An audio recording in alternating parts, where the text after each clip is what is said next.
Episode 39 of the Kagura Bachi podcast. Dukes of Weebdom! Dukes of Weebdom! 39. 39. How's your week been? Good. Good. Good. Good. I was hoping you'd open with something else, though. Instead of Kagura Bachi. You've been like... Oh, no, it's the Kagura Bachi podcast. Why would I open with anything else? Well, because you've been swapping it back and forth each week. What'd you say last week? Do you remember? Oh, I know you're trying to... I know you're trying to lead me. The Not Sakamoto podcast? Because I read Sakamoto! I had a feeling, too. And you're like, there's a lot to talk about this week. I was like, oh, is there? It was a slow week for manga, so what do you mean? Because I felt this is what happened because I felt bad. I read an entire other manga, and then I was like, I can't come to the podcast and tell him that I will be caught up by next week. And then I read an entire manga and didn't read Sakamoto. So I read up to chapter 20 of Sakamoto as well. Good.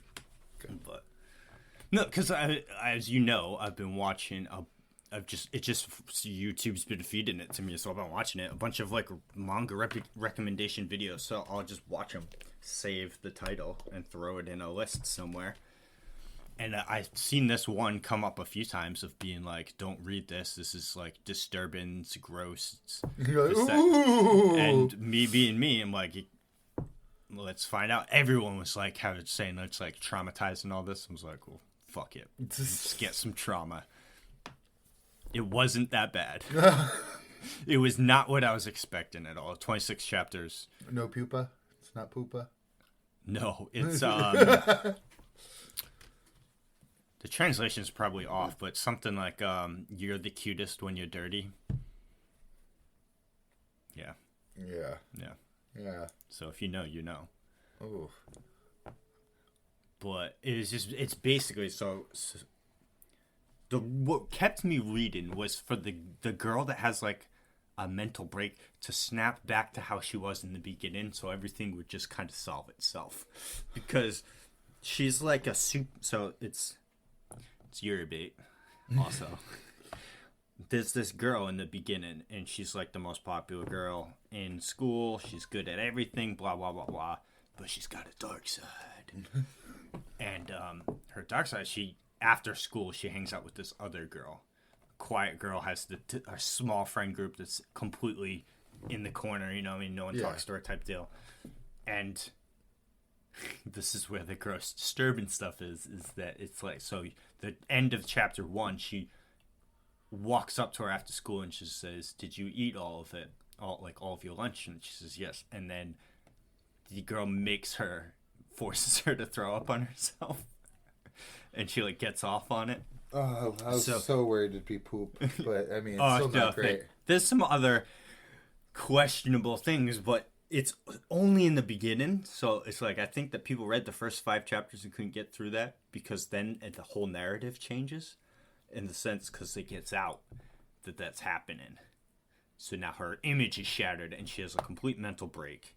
But then, first off, everyone in this manga is fucking twisted and just complete scum. Everyone you think has this pretty face, it turns out no. This will be related to something later too. Oh yeah. So once the main girl's image is shattered, it turns out now the other girl is getting off on the fact that the main girl's image is shattered. It's like a humiliation kick, but like by proxy. But then the other girl goes like way further in it, like destroying this girl's like entire life, setting up hidden cameras in her fucking bed to the point where she can't leave her bedroom, making her wholly dependent on the girl she was bullying in the beginning. Man, that last one shot you showed me really made you get a thirst. It's basically from like the same videos, and then they just like run away for whatever reason. I'm like, why? Like, okay, and it's like one of her, like the what got out was the quiet girl's friend, like one of her friends was mad at her for it and like exposed it, so fuck that bitch, she's gonna get what coming to her. But then they both die at the end because the girl that gets her life shattered tries to kill herself like 3 times but can't do it because she gets scared.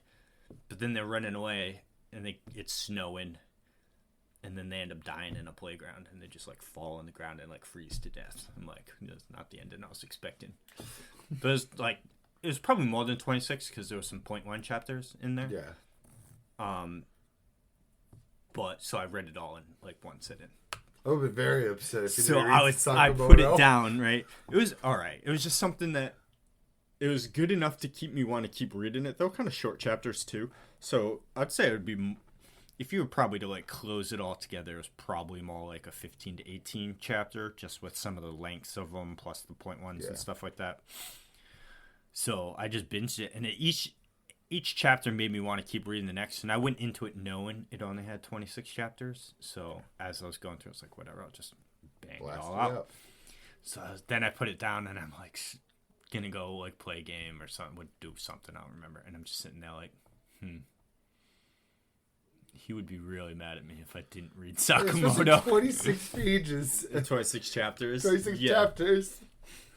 So I read like 3 chapters that night, and then I read the rest, the other 7 the next day. So I banged it all out. I remember this guy's name. It's been so long since I read those 7 chapters. The sniper guy. He was pretty loved cool. him. Yeah, he was he's awesome. Super good. I'm surprised he wasn't at the end of it turned into what do you call it? An employee. Right. Let me see where it left off now. There we go. I took a screenshot of this panel, but I don't remember why. Just like, it was the first chapter. Just because it looked good. Yeah, he just comes out of nowhere choosing violence. I violence. always expect Shin to be like a Renji, and they never really go that route with him, it seems. He so kicks far. ass. Yeah. He's being ass. I love this because he's like, no, we gotta act serious, but it's like totally having fun. I should have jumped back to an earlier chapter to look at. Yeah, no. I went straight to 20. I was peeking around that. I forget his name too, to be honest with you. And I feel like they only mention it like very briefly too. So it's like, what do you even go off of? The motorcycle chase was cool as fuck that they had chasing after I forgot her name too. I remember Sakamoto. Yeah, Sakamoto. so cold. I can't wait to see more and more of him. Negumo, the black-haired guy. He was at the end of chapter 20, wasn't he? Or no, that was mid. I'm on the chapter he was in now. Yeah, because they walk into that building and he had already killed everybody. But yeah, the motorcycle chase is where I went to it first, actually. That shit was sick with the invisible guy too on top of the cars. Yeah, because that's where it ends, right? Because they bring the girl to Shin, where Shin grew up, like the lab that he was made into an Esper or whatever you mind reader. Thinking that telepath. She was Shin. Yeah, just because he's wearing his name tag and apron from the market. The guy that turns invisible looked super cool too. Oh my god, the fucking motorcycle to the face. Yeah, Sakamoto just he does not take any names. But at the same time, has to. Like that dude. Yes. I was like, uh-oh. I think I was always like... Notable character coming through. Yeah. He's got a personality design. Because everything's so white and breathable and open in his art style. And then this bad guy comes in and it's darker and, like, shiftier. Yes. I was enjoying it quite a bit. And I also like it that, like, in this one, Sakamoto doesn't just always, like, no diff everybody. No. You know what I mean? That was another good thing with the sniper fight, too. Yeah, it took off part of his hand real quick, like at the palm. It, grazed him, and then it grazed his cheek later, too. So he, like, took damage against that guy. And even admitting at the end, too, like, oh, no, you kick ass. You're good at this. Yeah, man. You go. I think that was my favorite part of this whole section, too. Like, even them, like, befriending him at first, and then... Oh, that was so great when because he just came through and was like, oh, Sakamoto, huh? Yeah, it's a common name in Japan. Yeah, okay, there's multiples. You don't look anything like the guy in the picture, anyway. Then the moment he finds out, again, it goes right into that, like, cold feeling. He starts crying. You betrayed me. I thought we were friends. I'm also extremely pleased that they actually won the 1 million and the 1 million yen. Yeah, and they didn't just like being like some other rando. Yeah, random spoof to make it so that someone else won it instead of them. Because I feel like that's normally how it goes in anime. How it goes, yeah. It's always something. Just to get that punchline at the end, too. Like, not even for any good reason. Exactly. And it's like, come on, just give the main characters a W. You want your main characters being happy? Haha. Never. They will suffer indefinitely. It's like, okay. I don't think they need to, though. But, no, I enjoyed it.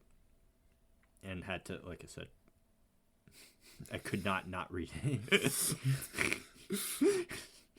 I appreciate it. You're welcome. Your assessment was 100% correct. I would have been livid.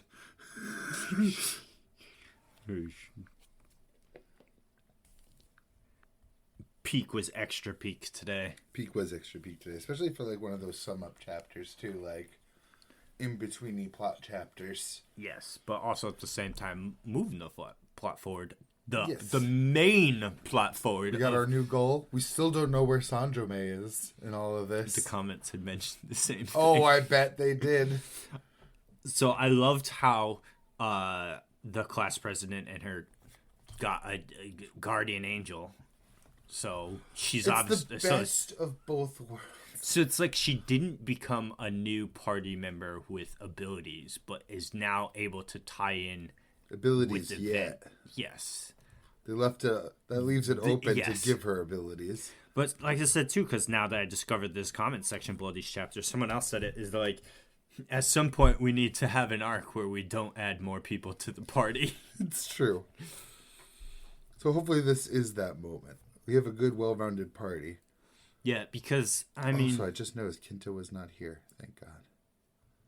I don't want it to have what One Piece is currently having the problem with in what people mention. Here's because our 100 character cast. No, just the main cast of the 10 Straw Hats.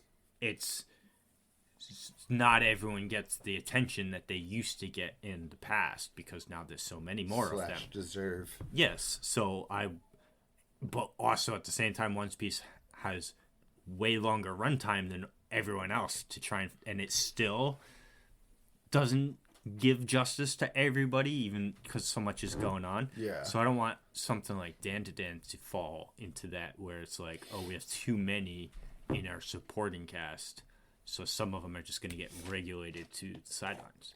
Though I'm totally okay with putting Eye Patch Girl. Still such a bug out for her. She can't redeem herself to you. No. She is a little bit, but it helps now that the narrative is being further pushed for the true aspect of this chapter, because I love how class president is having her little conversation with her new spirit guardian, but the artwork is just focusing. I took a screenshot of that too. Ken and Momo. Shit out of Ken. They're just geeking out with each other. And then the whole rest of the chapter is just pushes their relationship. He comes back to say, to make sure he says, see you tomorrow. She gets all like this whole panel. She's just like, blush, blush, blush, blush, blush. Did all the walking all the way to her bed. He looked me in the eye. Oh. And then back to being works. The argument the next morning about not being able to look at each other. Did you catch? I'm sure you did, but the Spy Family reference? Yes, absolutely. I love that. An undercover op that could even top the likes of Spy Family. It's like the perfect plan, I guess you could say, to have Turbo Granny pose as lost property. Because she's like a stuffed animal thing. Just put her in there during closing hours.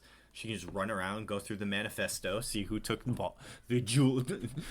family jewels. See The that it's day San one Germain. plot. Oh, it's definitely Saint Germain. Like, who else would it be? Yo, Okuran better get the biggest power up in power ups when he gets his jewels back. If these things are supposed to be I think he's hoping it would lift the Turbo Granny's curse to get him back. true, but because it's like these things that are like used as magical fuel sources for people, all these conflicts. So if he gets both of them The back, Super Ball engines. right? So it should just amplify his own skills in my mind. Oka run Ball Z.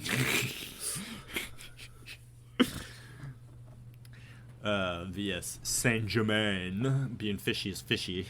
Yeah, him being nowhere's fishy.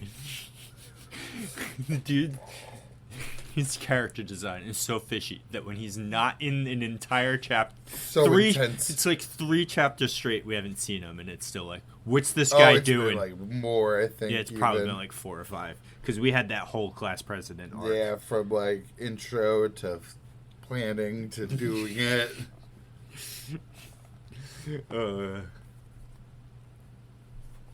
Ridiculous. No break saw man this week. Yeah, we had a break last week, right? Yeah. Yeah, there's no chapter last week. Sadness. On top of no JJK chapter. Well, yeah, we didn't have one last week, right? So we don't have a JJK to talk about today. No. Yeah, it was the Takaba flashbacks into... We're back into this fight, ladies and gents. That's how I knew right out the gate. I was like, he says we have a lot to talk about. What is he? What is he on about? Sus. We have nothing to We have talk Spy about. Family, Kagura Bachi, Shojo Null, Kaiju. Spy Family was hilarious. Yeah, it was. Just to find out that they're neighbors. And proof that Anya just has no idea what she's doing with her powers. I also think it's proof that Anya's an evil little girl. Yes. Because she's had Constantly using her powers to try to manipulate the situation. put me in your will, put me in your will, put me in your will, give us your house, put me in your will. He wants chocolates. He wants chocolates. He wants candy. Oh my god. Poor Yor.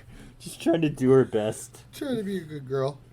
Cheers. Walking in on those criminals too. Oh, Was that yeah, a like kill a day on the wall? Yeah, the Yakuza group. Oh no. Oh lordy, lordy. There you go, now it's loading. Oh, is that the chapter? Yeah. I was poking through. There's a shitload to talk about with it, but Yeah, it was just cute. there it is. 1 kill a day. Just a bunch of fucking Yakuza thugs. Well, obviously not Yakuza. Cause Well, they might have been. They got stitches all up on their face. They're all. Oh yeah, this is Germany, so yeah. Just I was gang reminded members when in she general. said it's worth 10 pence. Yes.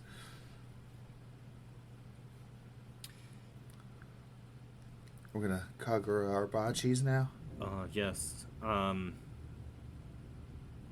He's doing much better against this guy than Would have they thought would have led you to believe he would have done. that I would have even thought in general. But he does know Okay. the sword, while the other guy doesn't know his sword. I think I brought that up last week too about how he should have the upper hand. The fighting is so good, though. I loved that little move where he threw the sword, like, off screen, like, the next panel you see it coming in on him. Yeah. It's just so clean. Every time he goes swish and is ready to slash, I'm just get the dopamines. Yeah, no, it was good, and he completely derailed the dude's plan for mass casualties Yes. in the streets. Save that, and then is gonna come out with some kind of technique. I He don't know did if it in such a badass way, too. I feel like we've Tanking seen it. it. Isn't it this? It's just the same one he used against that tree thing, right? Yeah, because we've seen him do the slashes and do them the what's it called, the full counter from Seven Deadly Sins. But there's definitely going to be a third. Yeah, because it said this one has 3 powers, so maybe that. And I don't remember if he's saying the counter one or if he's saying the one we haven't seen. Mm-hmm. I don't remember either. I just feel like it's like Nishiki or something like that, right? Yes. You nailed it. Oh, yeah. So I feel like I've seen that word before. You know what I mean? It's so badass. Just a fucking... Just having this man try to tell you your dad made swords for killing people. Kind of did, though. He did kind of. It's in a sword way that he gave to people to fight in a war. But it's just like Mr. Shiba says at the beginning. He's like, swords were used on our side. Yeah. You know what I mean? So he became a hero. Because that's how it is. He's somebody's villain. Also. Final Fantasy XIV in Shadowbringers has a quote. The main antagonist says it to you. Gonna paraphrase here, but basically, we're about to fight, so Kagura Bachis. Kagura Bachis. No, it's like let us commence and may the victor become history's hero. Yeah. So whoever wins becomes the hero because whoever wins writes history. The history books. So I don't know. This is Japan, right? Yeah, because they're in. Yeah. So I'm pretty sure at least katanas are on the rage. Yeah. So Japan fought some sorcerer war. They had the blacksmith on their side. Kagura's dad. Mr. Bachi himself. Mr. Bachi himself. So he made the swords for them on their side. So obviously the people view him as a hero, just as Mr. Shiba said. Now to see his weapons used for murdering the civilians of those who won. They sure weren't made for random, indiscriminate murders of innocents. No, definitely not. But it seems that's what's going to happen. I want to know is how this guy got it. Because he said it too. He's lucky that he came across it. Because he said that he was a big fan and then he found it. Yeah. So he was already a big twig. Yeah, because this whole whatever this I forget the organization that stole the swords. The name too. The dudes that are responsible for killing Mr. Bachi. Yes. You would think they would be very strong people that would have under wraps to keep those blades. Weapons. Obviously not though, because it landed. Unless they may have had a in this plan. guy. Like to sow chaos or something, or just Very to possible ensure sorcerers have it. Because at the same time, they're throwing up this auction to sell some of them off, or is it this one, the Cloud Gouger, they're trying to sell off? This guy's trying to sell it off. I have no clue. I feel like they were saying Cloud Gouger was. Yeah, that was the one that was going to be at the auction. But this guy does not seem like he's about to get rid of Cloud Gouger. Sure, he doesn't. So it's obviously a trap, like they surmised anyway. Double. Humida. Well, the other thing is too, they mentioned how it like uses all of your magic into the sword and like amplifies it. I wonder if you can even wield more than one at once. Like maybe they don't have a need. Yeah, you'd have to be like 12 of them. Bless you. Excuse me. Yeah, because I mean, you'd have to be like a freak of nature with like a high mana pool, I guess, to try and wield 2 of them.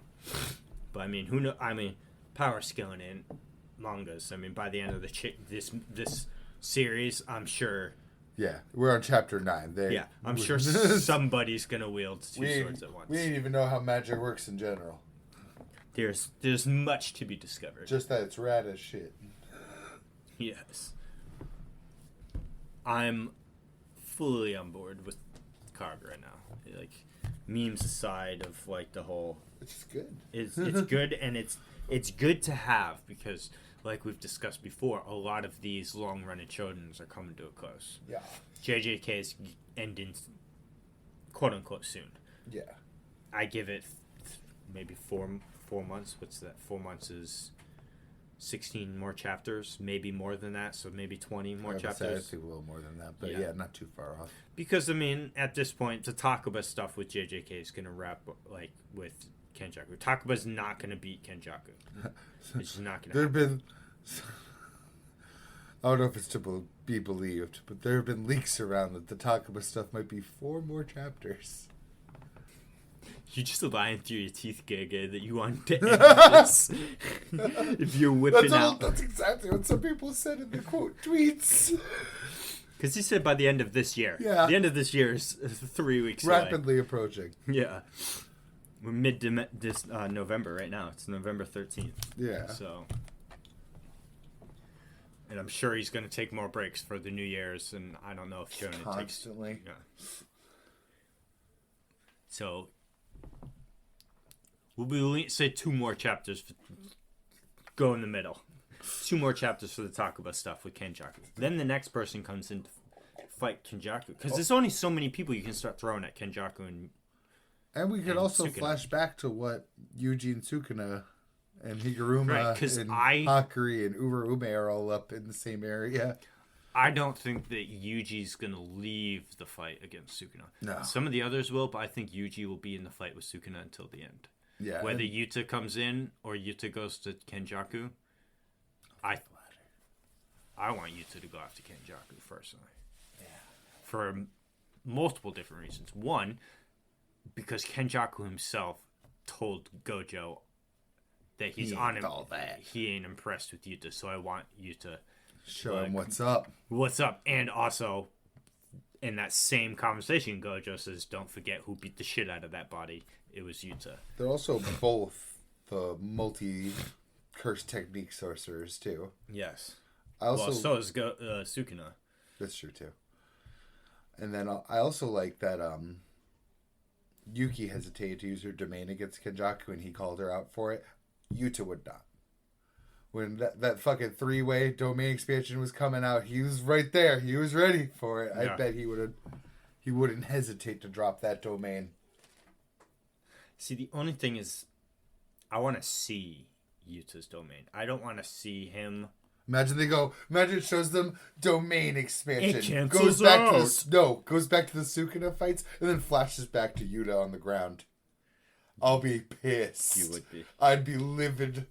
Because I'll be knocking on Genge's door. Because that's the inherent problem with... It's not really a problem. It's the inherent problem currently, not series long, with domain expansions, because they're sure hits. Most of them. Like Hakuri's obviously isn't. Neither Higuruma's. And yes. Most of them. Yuji, Yuta, and Kenjaku's are going to be... Well, Kenjaku you could argue we might don't not know be. if Yuta's will be. I feel like it would be, but maybe it's not. Maybe it's an amp. Because you also have to imbue it with one technique, as we've seen with Sukuna, at least. Mm-hmm. So would Yuta just choose one technique for the domain to use? I'd rather it be unlimited Rika time, for as long as the domain's up, or many Rikas, or... Right. Because... So what I was trying to get at is, so there's people's domain expansions we want to see. But if this sure hits, it almost brings... Because, say, Yuta's domain expansion is a sure hit. Yeah. He uses against Kenjaku, it's a sure hit. Why is Kenjaku still alive? You know what I mean? That simple domain. I guess. Because then it's you also need to see Kenjaku's, because we want to see Kenjaku's domain expansion as well. But then I don't want some bullshit of it's not bullshit, but the whole Sukuna versus Gojo fight, they just kept canceling out. You never really... You saw Sukuna's and because how it worked. And we saw a bit worked. of Kenjaku's, because Yuki tried using simple domain, and it was getting stripped away. Mm. So especially because Higuruma is with Yuji, that means that we don't need to rely on Yuta having Limitless to have someone negate Cleave right now, yeah. Because Higuruma can do it. So happy. Thank you, Higuruma. To let 10 Yuji out of 10.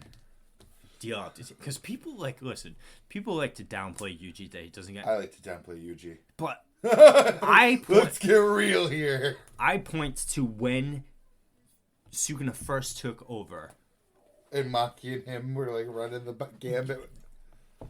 Yuji was punching also, skyscrapers out of existence. Let's be real, too. If Megami wasn't holding him back, they both would have been dead there. Yes, the rage bait, yes. But, because that's the same thing. No matter what Yuji has, even this new stuff, this... body switching weirdness. This, or the same thing with the memories thing. I don't care what it is. Cleave and dismantle still are huge counters to Yuji. He just can't do anything. But his physical strength has always, since day one, been like astonished. Yeah. So you take Higuruma and you take away Sukuna's cleave and dismantle part, because I think Higuruma will take away that, but then he will. I think he'll be able to whip out some of that other stuff. Plus, he's also got the fucking forearms to fight with here. Yeah, but I want to, because I think that hand to hand combat, just straight these hands. I need to see what the forearms can do, man. Yeah. He can catch both those punches and start beating Yuji's ribs. Like, it's true, but Yuji's always shown like everyone that.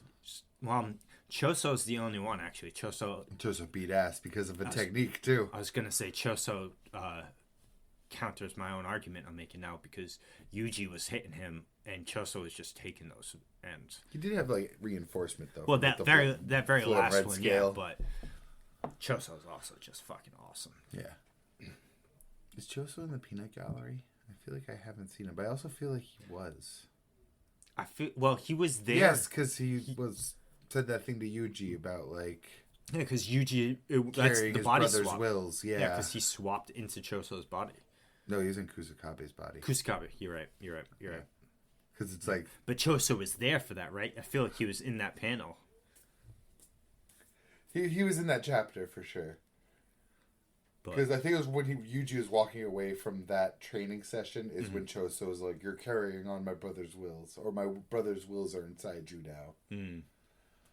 So I still wonder if he, like, ate them and can manifest that in some way. Which would be super cool. That would be cool. But speaking of Kusakabe, have you watched the new episode? Of course you did. You texted me. I was actually leading into this. I was waiting for it. Did you notice when Sukuna initiated his fire? Because I haven't read that chapter in forever. But yeah, when he initiates the fire stuff, they like, I don't know if it was just, it was like a symbol. Yeah, it was some weird symbols to like block out what he was saying, and then he said that like the fire part open and stuff. So I wonder if that symbol shit was in the original chapter, and it was Gege hiding like a specific word or whatever for. I think the going idea is that it's like a symbol for shrine, because this thing's malevolent shrine, and a shrine could be a place that you like hold blessings. Mm-hmm. So it's like that could be like the word for his armory of curse techniques. And the way he said that thing, too, where he's like, oh, I thought sorcerers of your era would know. Or, like, beings of your era would know of my technique. It's like, what a tease. What a little tease. Tickling my nipple. You know that guy, I've shared videos of him before, that he does... fight scenes, and he's like yelling with the fight scenes like counter for counter. That guy, he did it for Jugo versus Sukuna already, and at the end when he pulls out the Ingress arrow or whatever, he's like, green arrow breathing, you have failed this city, arrow. Brutal. It was I saw it today. It was a funny clip as always, but I just think about how much of a fucking bitch Kusakabe was being. My partner loved that though. I forgot what he said leading into it. He's like, is he gonna be like this kind of character? Oh, then yeah, Kusakabe's like, I gotta get as far away from the danger as possible. Yeah, maybe I'll stall at this. He's like, oh, I like that. But then he just like casually blocks Uzumaki a few chapters later. Slaughters that dude, by the way, in that alleyway. Like when they were starting to run away, he's like, oh shit, it's time to run. He just let me cut that this one guy in half. Like, yeah, let me just cut him right in half. And blocks Uzumaki. So yeah, he should be on the front line. He's one of the teachers, for Christ's sake. But he's a scaredy cat. a new shadow style master, which I'm not even fully convinced on that one. Because there's been at least like 2 other times where he's like, I didn't think that new shadow style thing was possible. Like the falling petal blossoms that Gojo did. I don't know why there's different kinds of simple domains. Yeah, him being a bitch. I love that moment though, where Sukuna comes in. Stop. Nobody move till I say now. Wait. Their faces are priceless in that scene. Kusakabe They're all and Panda. sweating. And I'm like, bro, this is only like... how many... He's still missing... At this point, 5 fingers? I think that's 15 fingers now. Yeah. And a head. But he uses that head to get past the last finger. Yeah. They're going to have to pull some bullshit to get rid of Sukuna. Like, entirely. Probably. Unless Sukuna just... Toji resurrects once again! No, I mean... So, they're either going to have to kill the Megumin body. And then that's like... Goodbye Megumin, goodbye Sukuna. But then one finger still remains of Sukuna. So they have... And it's already been stated that they can't destroy the fingers. So I bet that Yuji one finger still exists so that Yuji still has to die. Yeah, so Yuji still has to eat it, and now we're back in chapter 1. But it's only one finger. So he'll die right Sukuna, there. yeah. It won't be chapter 1 anymore. It'll be the end. Especially with no Gojo there to protect him. Yeah. Or tell him that's the wrong choice. Or Megumi there to tell him it's the wrong choice. Yeah. Big sad. Also, I like how they gave Toji such a glow up in the anime that anime only think he could fight Sukuna. They did. Like, They did. The slow motion and then the finger pointing, all those things. And I was fast. I was like, well, I mean, it's Gege. We said this back in the day.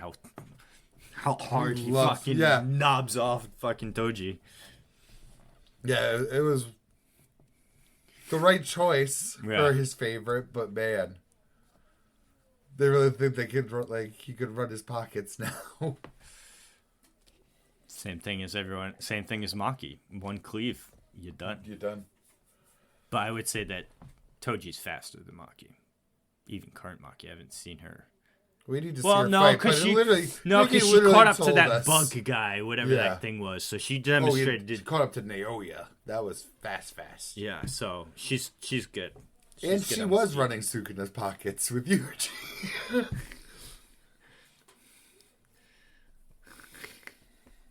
Well, no, didn't she get blocked by Urume like instantly? No, they were. Remember them? Fucking. Did they wombo combo Sukuna? They were wombo comboing.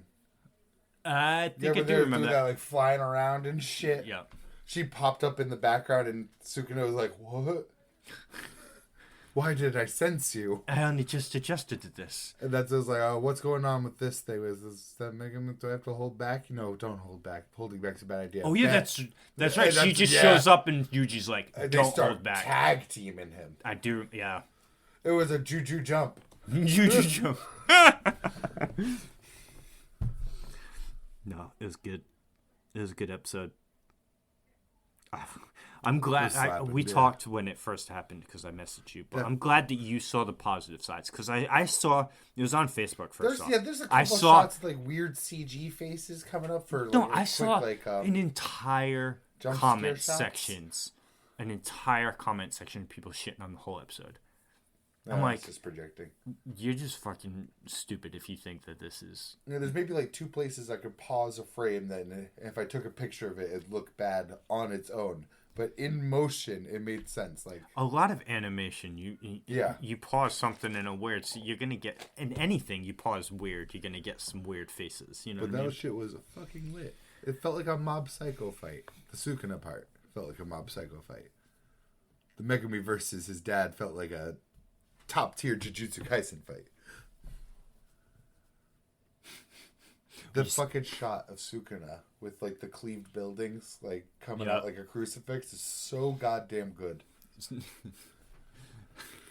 It's so sad too, but Maharaga's foot was at the end. Yes. I was surprised they did like a jump cut, like, and they're obviously gonna catch up the again time in the this episode. week, yeah. But I was surprised they did like a cliffhanger of Maharaga for that. I fucking hate that. Haruta just comes in out of nowhere and gets the critical hit. And but Megumin uses it against him, but doesn't use it in the previous amped up fight against Toji. And it's not like you say, oh, it's his dad. No, he didn't fucking know that. He doesn't know who either of these people are. Yeah. Current manga Megumin still doesn't know Toji's his dad. It is not a topic ever brought up again. He was literally like, what the hell was that? And even flipped it over. It's not even his dad anymore. Like, yeah. The topic's never discussed. So he didn't have any idea of either of their capabilities. No. But I did notice Haruta's on the... I don't remember if it's none or just one miracle mark I didn't left. notice, but I know he's going to be biting the dust real soon. Mm. Sorry, anime onlys. Sorry, Haruta fans that only watch the anime.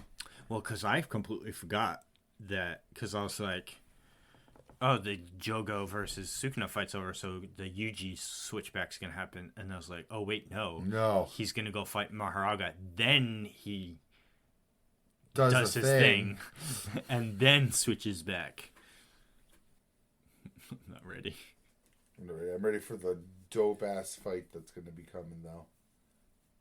The final fight, really. The actual final fight, not the final matchup. The final actual fight. fight with two parties. Well, parties. There's only really one more. It's what Sukuna's going to do next episode, and then that. Mm-hmm. I'm so ready. I'm not ready for how it starts. I'm not ready for the halfway point. Yeah. Could be rough. Because it's what? I mean... I definitely think we're getting that Yuta cliffhanger at the end, though. I definitely think so. Because there's 3 or 4 more episodes of this season. I haven't been keeping track of the number of episodes. Episode we're on either. Yeah, I haven't been. It's supposed to be 18 episodes for the Shibuya incident specifically, like so, not including the hidden inventory episodes. Yeah. Well, because the best way to keep track is because it was a 2 core. Yeah. Total, even the missed 2 days. So when this anime season stops, it will stop. So like. All the current airing stuff that isn't JJK, like Frieren and all that. Yeah. Which Frieren is so fucking good, dude. I would so recommend that to you and your partner. It's what adventurers should be. Like, you know how like in fantasy the adventurer term is just kind of thrown at, like, what you really are is you're fucking mercenary / hunter in all of these like isekais or fantasy games or fantasy anime where they're like, oh, our profession is adventurer. No, it's not. None of you are adventurers. Like, half of you, all of you, 99% of you stay in the same town throughout the entire fucking series, and all you do around is go to an adventurers guild, you take some odd jobs, you go out, you kill a few things, and then you come back. That's not an adventure. Where's the adventure? There is none. Well, I've sworn off isekai. My god. Like, that's everything. Even like the actual fantasy, not isekai, the fantasy stuff. Made in Abyss would be another one I'm saying is an adventure. Outlier, yeah. But Frieren. Well, I can think of a few outliers. Promised Neverland I'd throw in that category. Well, I wouldn't call... Don't try to tell me that's not fantasy. Don't even... It's not... No, I wouldn't call that an adventure story. I'd call that a survival story that manages to be an adventure story, you know? Yeah. I would call that more of a survival story. After the second bunker, it pretty much turned into an adventure story. This is true. But, like, Frieren was part of an adventurer team that took out, like, the Demon King type thing. But that happened before the story. So it's her story of after that and coming to terms with the fact that she took for granted the limited time that she spent with these guys knowing that they had a short lifespan compared to her. She's 1,000 years old, you know, and she's going to live probably for another 1,000 or more because she's an elf. But then all these people dying, so her regrets of not getting to know them better, and now she's retracing the steps that they took to better get to know the hero she went on the journey with. And it's just, dude, it's just so refreshing. It's so good. The animation's so good. The story's good.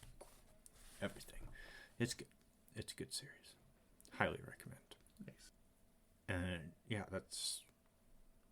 I couldn't get an exact answer on how many more episodes there are, so... It did say, it's going to be ending around December. Yeah, because the last, like, week end of December, because the winter season technically starts, like, in winter, which is December 21st. So that first couple of days afterwards are the first episodes of the next season. So, like, 4 or 5 more. Yeah. Well, I don't know about 5, but definitely at least 4. 5 might be pushing it because... Well, it's only the 13th right now. Yeah, well, that depends on how many more Thursdays are in November. 3. Oh, then yeah. The 5. 5 Thursdays this month. I get paid on Thursdays, so I keep track of that. Nice. So yeah, so we should get 5 more then, yeah, because there'll definitely be the first 2 Thursdays of December. So yeah, 5 more episodes for wrapping up Shibuya. So I think we're going to get our Yuta cliffhanger. I hope to God. I have come to kill Itadori Yuji. See you in 3 years. Yep. Hopefully not that many, but yeah. Maybe we'll get... That's what they just need to do, is just start cycling them out, though, because... Well, actually, maybe not. Mappa peoples need a season off. Give them a season off. They need to relax. Because, I mean, they still got... I assume Chainsaw Man's going to continue. It did fairly well. Yeah, I think they have a new director and everything, so... And then... Hell's Paradise, yes. It was on the tip of my tongue. I was like, oh, yeah. Whatever other 8 properties they're going to be on their way to buying. Well, I'm sure there's other stuff they're doing right now too. So those aren't like those. I would say just like the big 3. I mean, Attack on Titan's done, so that whole team that was working on that. Maybe they'll come back to Doro Hey Doro someday.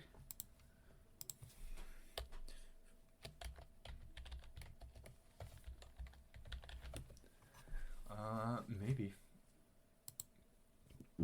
Excuse me. Oh, yeah, JJK. whoa. What's this? Whoa. Chainsaw Man. They're doing an anime for Shinichiro Watanabe, which is the Cowboy Bebop guy. Oh, nice. What is it called? Lazarus.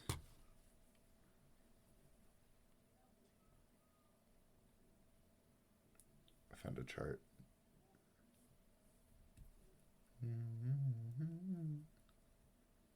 I didn't know that they did this in Shiki.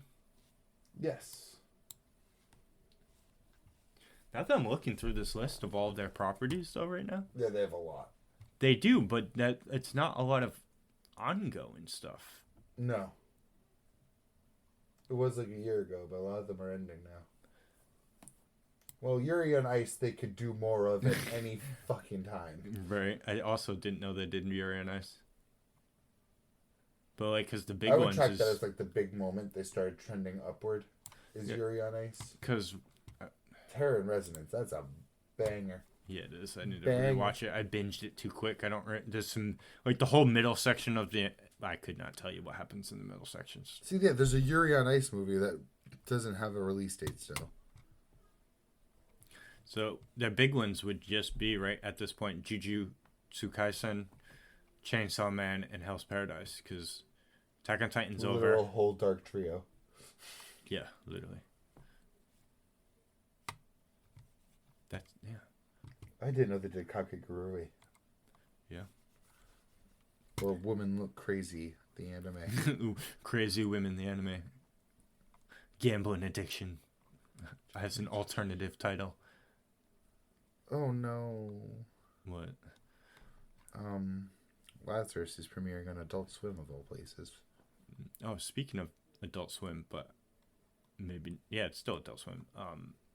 The new season of Rick and Morty is out. Oh, I didn't know this either. Oh, not that. I'm not reacting to that right now. No. Sorry. Make sure that everyone knows that is not the level I'm bringing to the new Rick and Morty season right now. But what were you just about to say? Shinichiro Watanabe, the person that's directing Lazarus. Yeah. Directed Cowboy Bebop, Samurai Champloo, Space Dandy, the ones we already knew. Mm-hmm. Carol and Tuesday, and Terror in Resonance. Oh. Cool. So I will be tuning in to Lazarus. Oh, and Blade Runner Black Lotus. I watched like half of that. He was a storyboard artist on Urkel Proxy. Yeah, I'll be tuning in. He's got me. He's got my forever fucking devotion. There you go. So, Rick and Morty. I haven't seen it. I've seen clips. I haven't even seen clips. Morty sounds basically the same. He's the easier one to replicate, to be fair. Rick, oh, jeez. And such. Rick sounds like someone's doing a good impersonation of Rick, but then you put it through a Rick filter. Ugh. It's off-putting, but it's like, yes, I can hear Rick, but it's different. It's Uncanny Valley almost. It's hard to explain. It's like you can notice, and like Morty's basically, it's jeez. Yeah, it's Morty. But I mean, I read into it a little bit more, and like apparently, the dude's been only like voicing. He's come in, and even then, it's been hard to do that too. So he's been out of it for a while. And there was a co-creator that I didn't know about too that was in it. Dan Harmon. Yeah, that he left because of stuff like that. Oh wow, I didn't know that. I don't know if he came back since or something, or he's still there. Or he was thinking about leaving. I don't really remember, but I was like, oh wow. So whatever. But I'll tune in. I assume it's got to be. Oh no, Hulu seems to get it late. It's probably not on Hulu yet. No. They just got the last season, and I haven't watched it yet. Yeah, I did. I still have Hulu for On Dead and Luck. I will hold out long enough to see what Hulu gets for the next anime season, and if it's nothing that I plan to watch, I'll cancel it until Bleach comes back again. But because otherwise, Rick and Morty ain't gonna be on there for like 8 months. Who knows how long? Yeah, exactly. 8 months after the season ends. Well, from what I've seen, like, because I've seen a few shorts, and they're all drastically different, like, skits. So I'm like, there's got to be at least 4 episodes out, unless this one episode has them like 10 months everywhere. From now. Yeah. But I'm not in any big rush for it anyway. I still watched last season, so it was good. Last season was good. I feel like I'm specifically not in a rush because I know next season will take 5 ever to get here. 5 ever? 5 forevers? 5 forevers. Well, we still have 2 manga to talk about. Yes. Oh, I also read another one shot too, but another one shot. No, it was good. Good. So good that I wish it was a full story. I was like, why is this only a one shot? This would be so good as like a full on story. Our Broken Strategic Love.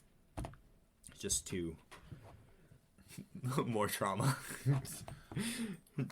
Trauma abused children that decide. You get some weird recommendations. I do, but I don't know. I'm just, it's because they're the one shots though. They're quick, small reads. I'm like, I'm really doing it because it's so different than what I'm reading right now. You know what I mean? I'm trying to switch it up to broaden my horizons of what I'm reading, and I think I've taken it a little too far with some of the the traumatic stuff. This one though, the Broken Strategic Love, that's just a great story.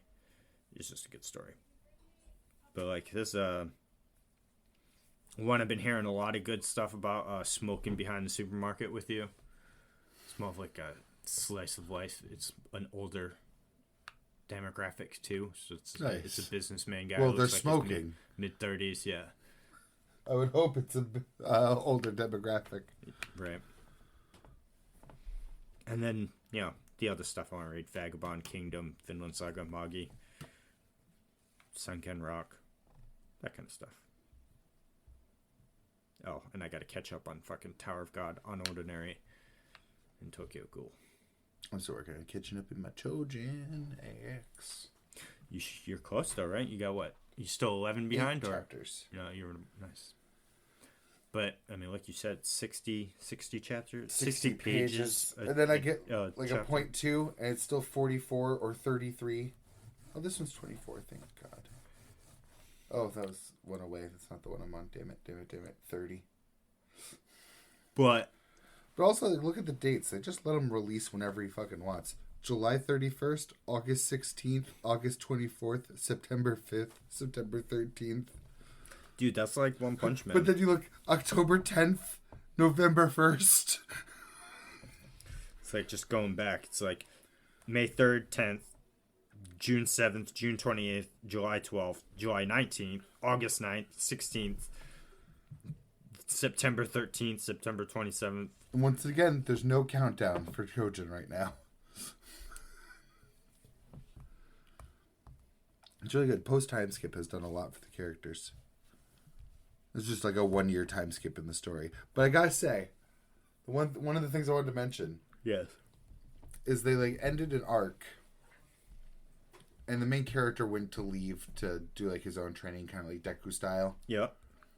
And it was like right at the beginning of the time skipping.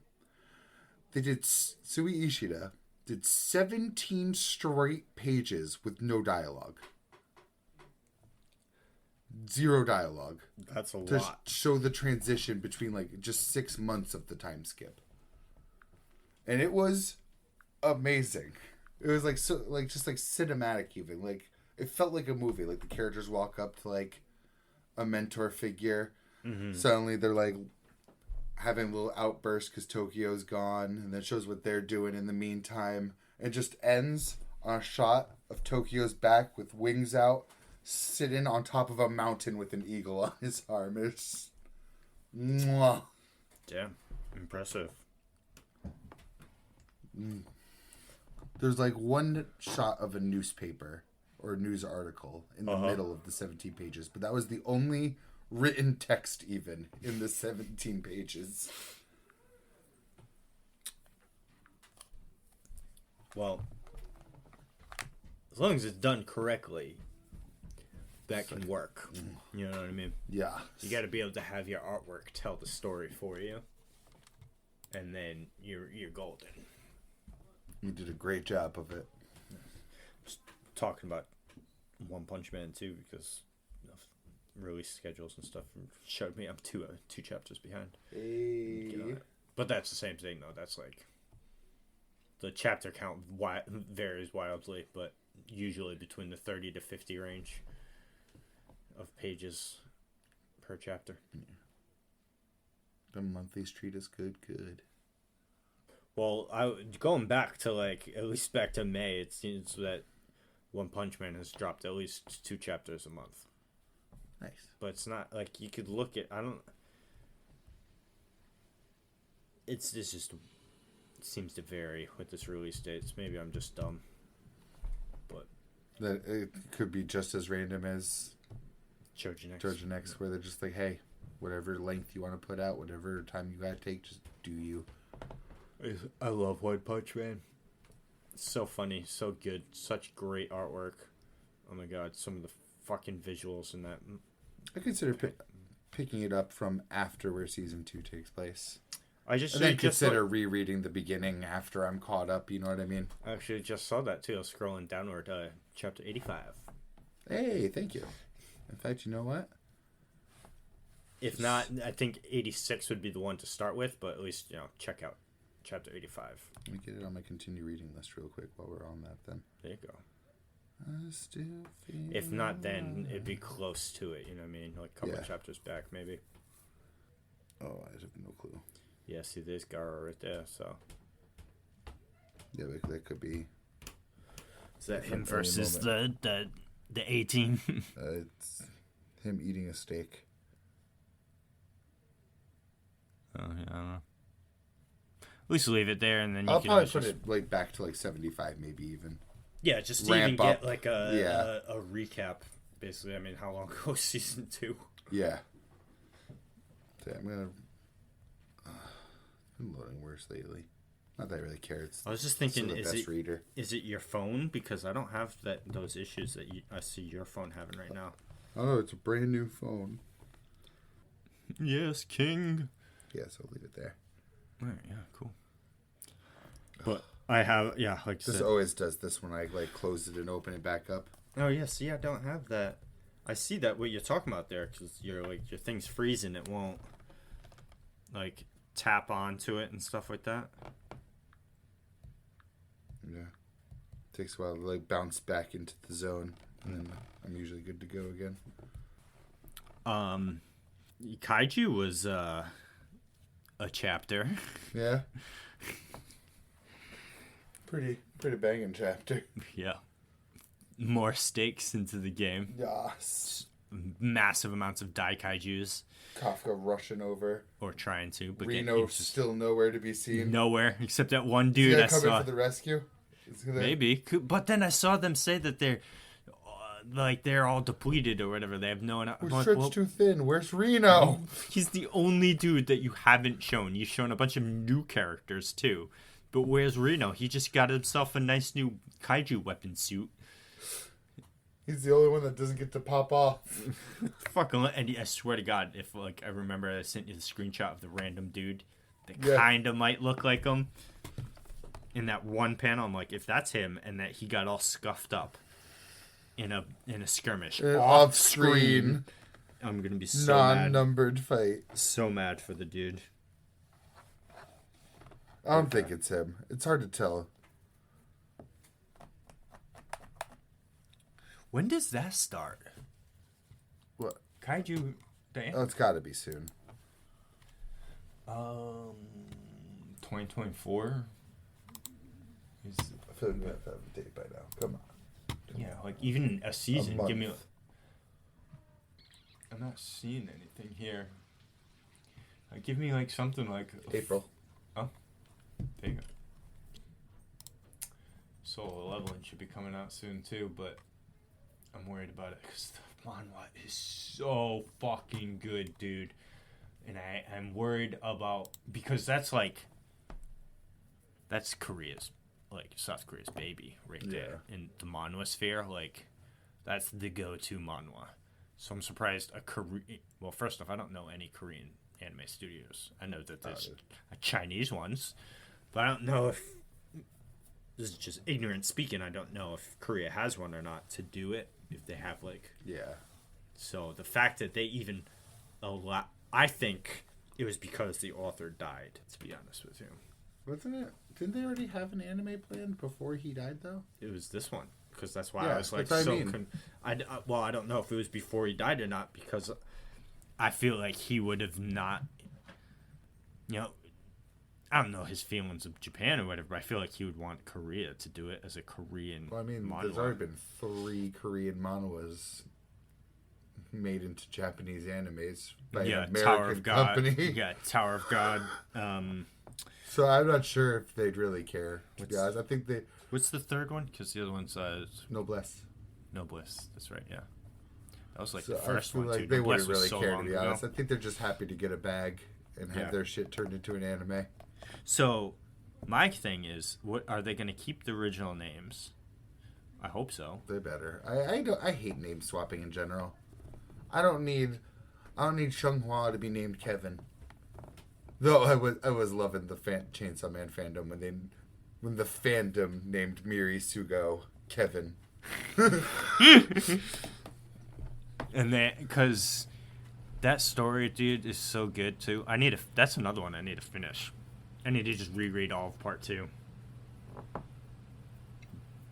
But I was reading the website I was reading on was, oh my god, the ads, the pop-up ads. So I gotta find a site that limits that.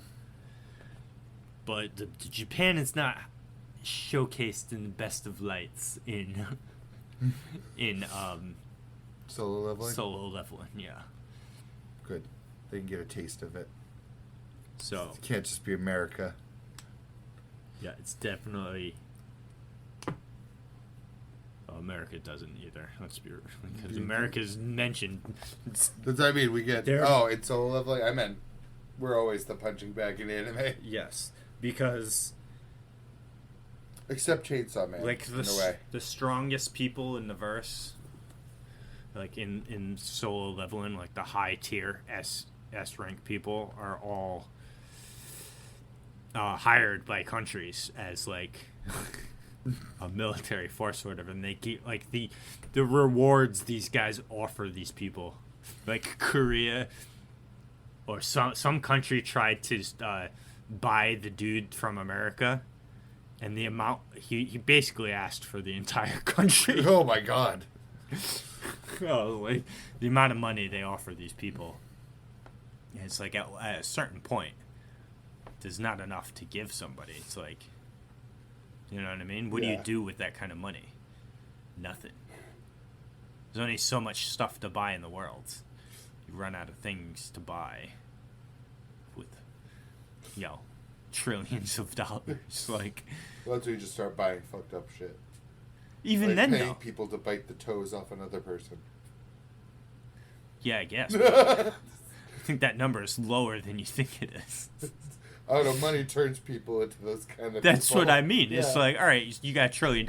What's 40 grand? Well, then you also pay the other person to kill them in revenge. True. You get real crazy with that money. You could.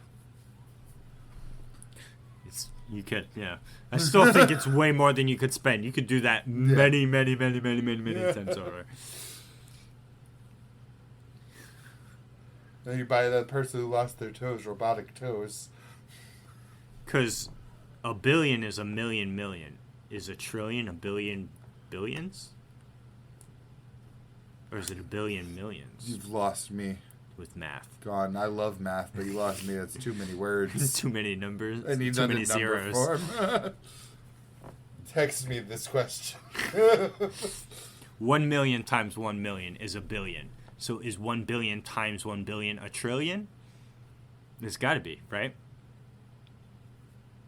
That's the multiplicative way up. 1 billion times 1 billion is $1 trillion? I don't know. I'm asking you. I don't think that's right, because when you multiply multi-digit numbers, they like it's multiplicative. Yeah, that's what I mean. So we're about to find out. So like 100 times 100 is 10,000. Hold on. So let's find out. He has 1 million times 1 million. You're not going to get a number. I am getting a number actually. That's 100 times 100 is 10,000. So for all the zeros, yeah, 1 million times 1 million is $1 billion. Is it really? Yeah. 100,000 million. Oh no, it's $1 trillion. Never mind. 1 million times 1 million is $1 trillion. When you multiply like that, you're adding all of the zeros to the number you're multiplying. Yeah. So for all the zeros in $1 billion, when you multiply it by $1 billion, you're adding those zeros on the end. Yeah, you're adding 9 zeros to 9 zeros, so that's it's like zeros. Exponential gains. Yeah. Yeah. See, that's why I said it wouldn't work, because I got 1 E12. I'm gonna find out. My calculator is showing numbers. It's this 1,000 million billion. Oop, not divide. Thank you. Times. So that's 1 million. Oh yeah, I got an E too. Plus 18. Now we're getting into Googleplexes here. Yeah, apparently. Fucking maths. We sure do. Yeah, numbers. Your numbers. Your numbers be weird. Fucking zeros. It's like I was. You know what else is zero? Oh well, before you. Null.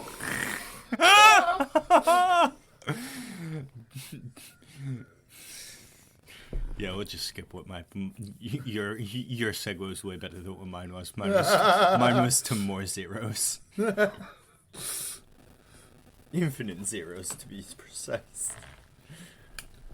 So I think this is the chapter where it breaks into just comically dark to me. Shojo Null, by the way. If you didn't catch that reference. No. Yeah, it hit unbelievably dark to me. The underbelly of this world is just like specifically cringe dark. Unbelievable. There are Tokyo sanctions. Okay, so there's a religion that grinds up Gijin and huffs it. Yeah, they're just robots, though, so I don't understand how that gets them high. Like, for the Gijin stupendously high. Stupendously crazy high, by the way. They're a Tokyo-sanctioned religion with a lot of worshippers in political and finance circles. And the police guard this shit for them. This is where I find it so unbelievable. A, how long have they had Gijin? B, I just can't believe that... No matter what someone's answer is, I won't believe that a religion based on huffing, grinded up androids would exist. I can't. My brain can't get past this wall. Well, the problem with it, and I see in this, is so I can make an argument for both sides. So I'll make the argument of no first because it's too recent. You know what I mean? You could tell me 100 years, I still wouldn't believe it. No, but there's evidence in our world for a few thousand years of something similar. Dimethanol tryptamine, DMT. People have like tree bark. No, it's plants. Two separate plants, but it's the most psychoactive drug you can take. Multiple sources say that you meet entities while you are in this. So I'm not trying to say that there is a religion on this because there's not. Yeah, there are people saying spiritualism around it. There are conversations you have with, like, I don't even want to say fourth dimensional people because then it's trying to bring in dimensions. So you're tripping balls and you're talking to entities that know stuff. Those entities have fixed problems for people too, like. One person has said that they used to get a bunch of headaches, and then they consulted those about it, and then headaches would go away for a little while. I don't know how. Yeah. It's unverifiable information. Yeah. But I'm saying that those sources are there in our world. So now if you take those inspirations into a fictional source, then you could say these guys are getting super uber duper high. They meet these entities, and now they form a religion on it. And that's why it's new to this, because the Gijins had to exist to then be grinded up to then experience this high to then be able to have a religious awakening, an organized government sanctioned religion around it with a building like that. Yes, it does not scream just shatters my believability here a little bit. Yeah, this is definitely not subtle. It's definitely not subtle. It definitely looks like the League of Doom. I was just blown away that the police are in on it and like guard them during these high sessions. Again, this is also on top of the believability that you're not also huffing everything else the android's fucking made of. And that with everything we just said, it can't just be just made out of Gizyme. And then on top of that, is this supposed to be hidden or is this well known? Because it's just coming out now, and the two main characters are just finding out about it. But obviously the police know it. It's a religion, so a bunch of people are. The guy sending the flowers must know about it. Yeah, so it's like, and then of course she has to stumble in upon it. You know what I mean? That's the cherry on top, is that she's just on this sightseeing tour of trauma constantly. It's like, not only did she have to see it, but she runs into the truck going back over there too, and runs back over there. Just because the living one pops up, yeah. So, It's hitting a bit much for me. Yeah, I'm gonna keep reading because it's a bit much in a way that I find fucking hilarious. I was laughing my ass off at the grinded up Gijins being huffed because it's just so fucking unbelievable. The grind up, I'm like, oh, maybe it's a recycling thing for, like, broken or malfunctioning ones. No, they got fucking, like, 10 dudes hooked up to ventilators huffing it. Yeah. You can't tell me there's no metallics or synthetics in these. I'm sure it's highly unhealthy. But it's just, I don't find it as, I mean, I find it amusing, but not as amusing as you do. I find it hilarious. If there's like, to the point where if there's like another like 4 of these in a row of just like the trauma parade of the week. Yeah. The trauma field trip. I don't think it's going to go somewhere for me. I want the main plot to go somewhere. I don't want this. Yeah, like this last page, I'm like, yeah, cool. Like I like the cat and mouse stuff more than I like the bullshit shock value of just be like, look how edgy I am. And like the couple action scenes are cool, but it doesn't fix the problem. Definitely not. And it's kind of like exacerbated in this chapter. It's like they're gonna keep raising the bar. Also, this is like, not. We went from them doing like plays killing each other immediately to grinding up like 50 of them to huff them. Yeah, it's only so high that bar can go until it gets government sanctioned. Also, yeah, it'd be like if we were grinding up the little robots that go around Walmart and huffed that. Well, first off, we also don't know if these Gijins aren't just modified people. Right. Because I think that's where it's going with, to be honest with you. With this... like, they're based off, like, actual people. Yeah, like, it's a legit person that they just, like, steal and make an android out of it. And then, like... put the thing in. Overtake their mind. Chip thing, yeah. Put a chip in. And then... now it's like you do what we tell you to do. You know what I mean? Enslavement of the mind and body. But I think and then they're gonna find out that they're still cognizant. That would be like the worst prison in my like. Imagine you're just basically a vegetable, but your body's moving around to what other people want. Yeah, and you have no say in the matter. That would be like, but you're fully aware of everything that's going on. Like your eyes can still see. That would be like the worst. But I think that's kind of where it's probably going to be honest with you. I hope so. I hope it's going somewhere. I also hope it's going somewhere. I also don't want to devolve into we join a shonen squad. So I'm balancing two. Which is funny because the one that did that is the one that's more interesting right now. In Wild Shirt Norbury.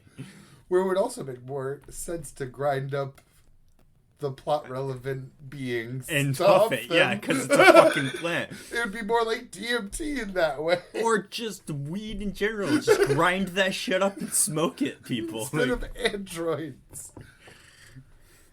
Like fuck, I would smoke a Jika. It's fucking wild to me. I don't even smoke. Would too. That'd be a wild high. It's got to be a trip.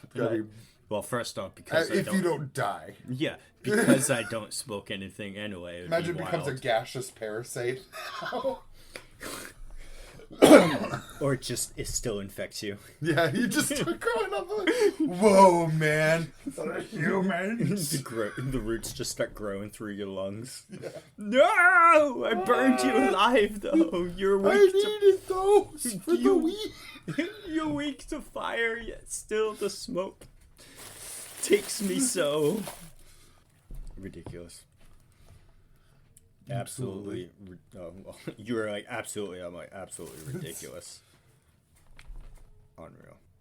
Let's see where it goes. Yeah. With that's like our... We'll see where they both go. Yeah, that's our go-tos. That's our go-to saying. We'll see where it goes. Which is really all you can do, honestly. Yeah, it's still so early. It is. I mean, what? Are we in double digits yet? No, I think that was 9. See where it goes until it gets canceled. Yeah. Oh. Well, nope. The thing is, it's on Jump Plus specifically, not in the magazine. So that was chapter 10. 10? Oh. Yeah. So I have higher hopes that it won't get canceled. It's a lot more freedom there. If this is on the app, why is Dandadan on the app? I know. It's been so long since it's warranted being on the website like this. It says 18 plus because it signed me out today, so it'll log back in. So did same. And when I saw the chapter list, it says 18 plus on the chapters that are supposed to be free for everybody. For Dandadan, it said 18 plus. Sure did. For what? I know, especially the last 3 chapters. What are you? I mean, the only thing I can see is the nude surfing scene versus Nessie, but it doesn't. Really not, yeah. But it doesn't the show panty anything. shots in chapter 1 were worse than that. That's where I was going. My next one was probably the exuberant amount of fan service in the fan first chapter. service. It's just like every alien they fought at the beginning was ripping Momo's clothes off. Yeah. But I think the author... That and also him losing his testicles, and his testicles being a plot point. Let's not overlook that either. Yeah, that's probably it too.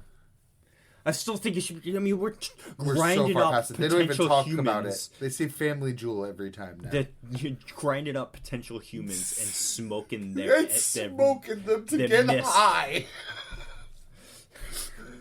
Government sanctioned, police protected. And Wild Strawberry. Just the turbo violence of Wild Strawberry. Exactly. Though, yeah, the Shojo Null thing is a bit more fucked up. I was just trying to think of anything else that's kind of like... Well, I mean, Tokyo Ghoul is like probably the turbo violentiest. Yeah, of like the gore. You know what I mean? Yeah. I can't think of anything else that's hyper gory that's on the Shonen app. At least not at the moment. Yeah, nothing that compares to that, at least. Like, I mean, Chainsaw Man has its moments, but I wouldn't say it's as detailed as like a Kaneki ripping his own face apart. I don't know. Chainsaw Man gets pretty gory sometimes. Though. Yeah. When he came out of the thing with covered in intestines. Yeah. I don't know. Just put Dandadan on the fucking app. Yeah, please. It'll boister. Chainsaw Man was in the magazine. Get Dandadan on the app. I mean, the same thing. If it's in the magazine, they still put it on the app. I mean... That's what I mean. Like, if it could be... If you don't even think Chainsaw Man Part 1 warranted being on the app only, then why is Dandadan on the website only? I'm so... Because, like, you just... The amount of traffic you'd get into Dandadan would be massive. I think the thought it might be holding it back from having, like, a younger crowd. Well, I think the anime is going to do wonders for it. If it's done correctly, yeah. Because I think that... See, that's the thing, too, though. I think that the early fan service from Momo is might hurt its opening stuff. But I think as long as people really stick through it and see the glory of Dandadan, the anime is going to be a smash hit. And I see that the manga sales of that going up. And if the manga sales already weren't bad for something that doesn't have an anime, too. It's top 10, 15? Where is it I would say 15. I don't think it's top 10. I saw the top 10 of the year so far, but that also isn't just Shonen Jump. Like, that considers the whole market. Yeah. So obviously Blue Lock's up there. Oshinoko's up there. Yeah, because they were big this year. Yeah, they were. They fucking popped up. Blue Lock's top 5. I thought it was top 1. I think it might have actually fallen a little bit. I don't remember the list perfectly, though. Well, because JJK will still be up there, but it had its boom already. So JJK's boom was back in season 1, because that's, it came out, the big influx, now everyone has it, so, I mean, people are still buying it, but... So we'll see, because people might have fallen off of that curve already after having that explosion, because not everyone will buy all the way up to what's current. Mm-hmm. So maybe the anime will bring those people back to buying the more current stuff, so maybe the chart goes more plateau-y. If my logic tracks at all. No, I follow. That's what you always see, like, people fall off of buying the volume. So I'm wondering if they'll just get those people to continue.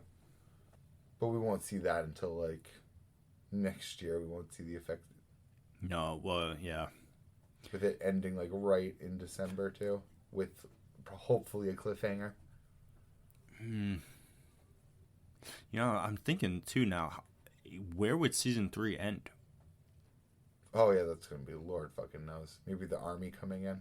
And then you're going to get the worst episode of your life 3 years after. Army's all done! Because if they try and fit the entire Culling Games and Sukuna stuff into one season, it's going to flop. I don't know, man. I can't use Siri for that. I was gonna check how long Shibuya is, but it was like 50 some odd chapters. Yeah, but the Culling Games is longer than that. I feel it's got to be. It's got to be if you include the preparation too, because you have to go get Hakari. Yeah, that's what I'm talking about. Because you got to go. You got to Add but that it's shit. also all fights. True, but Like the Yuta Sendai fight could be done in one episode. I didn't know that If Shibuya started so far back. 92 was... I just scrolled through and clicked 92. That's Mekamaru versus Mahito. Oh my god. So let's go up to like 130. Let's see where that is. Well, that's not Oh, Mahito's still on the panel. So this is Todo and Yuji versus Mahito. I guess that was pretty damn close. So yeah, like around 50, almost 60. Probably shouldn't have said that, but alright, let's skip ahead. 145. That's new stuff right there. That's like Culling Games. Yeah, because... And then where are we at again? That's the start. What the I just forgot how quick... Spoilers real quick. How quickly Choso and Yuji become allies. Because this is Yuta's appearance in front of Yuji. And he's with Choso. Yeah. Yo was confronting them, and then Yuta literally comes in, no diffs Choso real quick. Literally. So, that's chapter are we on 141. So it'll probably... So Shibuya, this arc will probably end around chapter 139-ish. We're on 241. So that's 100 chapters. You know what I mean? They can't do that in one season. And it's going to be another 20. It's going to be 130 chapters. I have a good guess. Later. Yuki dying. Kenjaku getting Tengen and Yuki dying. And Choso escaping. I think that's also like a big point where the pace changed. Because that was right after all the fights. Yeah, because soon after that, a couple chapters later, is Gojo coming out. No, you're right. There's a few more fights after that. No, right, there's the soldiers, Games. The weird angel chapter. Yeah, you're right. Sukuna taking over Megumi. I'm going to have to list this as like all capital spoilers. Huge spoiler tag. Gigantic spoiler tag. We'll put it in the timestamps. Yeah. Again, I think that's a big pacing part of the change too, because that's when it started getting into Kenjaku complicating the entire plot. For no every chapter reason. For like 5 chapters straight. Here's some soldiers. Oh, they don't matter. Here's a vengeful for spirit. No payoff too, because none of what he's doing for the Culling Games have come to any fruition still. Or Angel. Yeah, the soldiers, the entirety of the I still hated that whole, because I need to go back and trudge through. There's like 3 chapters worth of complete fever dream. No, I need to reread the setups of the Culling Games, because that was so mind-numbingly boring to me when I was catching up to. What, like the getting Hakuri and stuff? Well, the getting Hakuri was alright, but then the explanation of what the Culling Games is, the fact that it's reviving points, I was just like, dude, when in one year and out the year, next year with each page, I was just like, cool, whatever. Keep going, get me to something. What is happening here? I didn't like the Culling Games as a premise at all. It's like, I feel like it could have been good if we had the explanation parts more front loaded. Even like, this has clearly happened in the past, and we still don't have any taste of what the fuck that was. Death means nothing in JJK because you can just be brought back to life 300 years later to fight in some stupid thing. I don't know if death feels like nothing because we haven't had a single character come back. Yeah.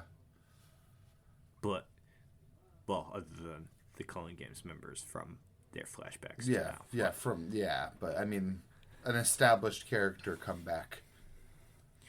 But I don't know. It's all because they're not even significant people from the lore either. They're not bringing back the first guy that had Infinity or the first guy that had 10 Shadows that fought each other, or whoever Yuta's long distant relative is that Uro clearly knows. Who do you think's stronger, the original or Gojo?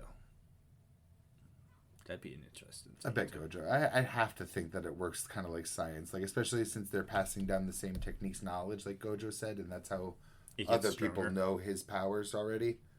So I feel like starting from already knowing everything, you can keep innovating it more. Yeah.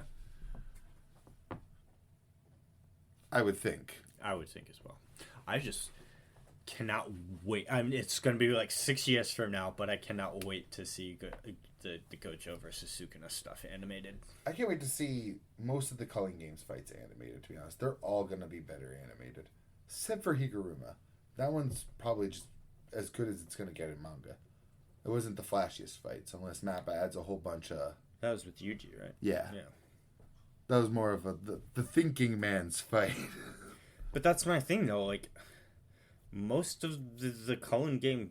Not most, but like all the coolest people were just brought there to bolster the fucking... the main cast. You know what I mean? It's like, well... Fraudimo.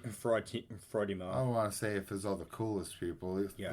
My favorite of all the revived sorcerers died in one page, so... Who's that? Ishiguri. And Uro's not alive, I'm pretty sure. Uroume?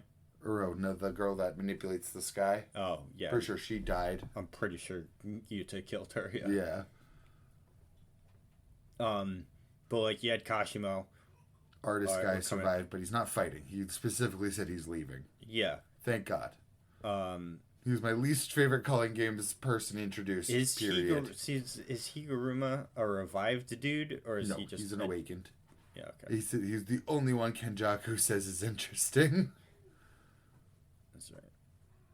I remember that now. I found that way more interesting, seeing people that are just regular people suddenly have powers. Well, Higuruma made it interesting, because he was an interesting character. Yeah.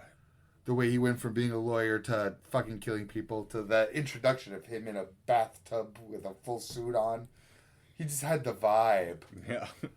And now he's rolling up to Sukuna, King of Curses. And then Reggie was just okay. Megumi's opponent, he was alright.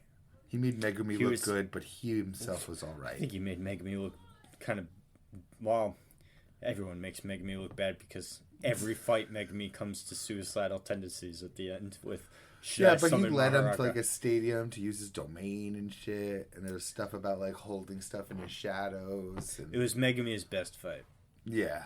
Other than when he first used his domain expansion. Yeah, because that look on his face. Yeah.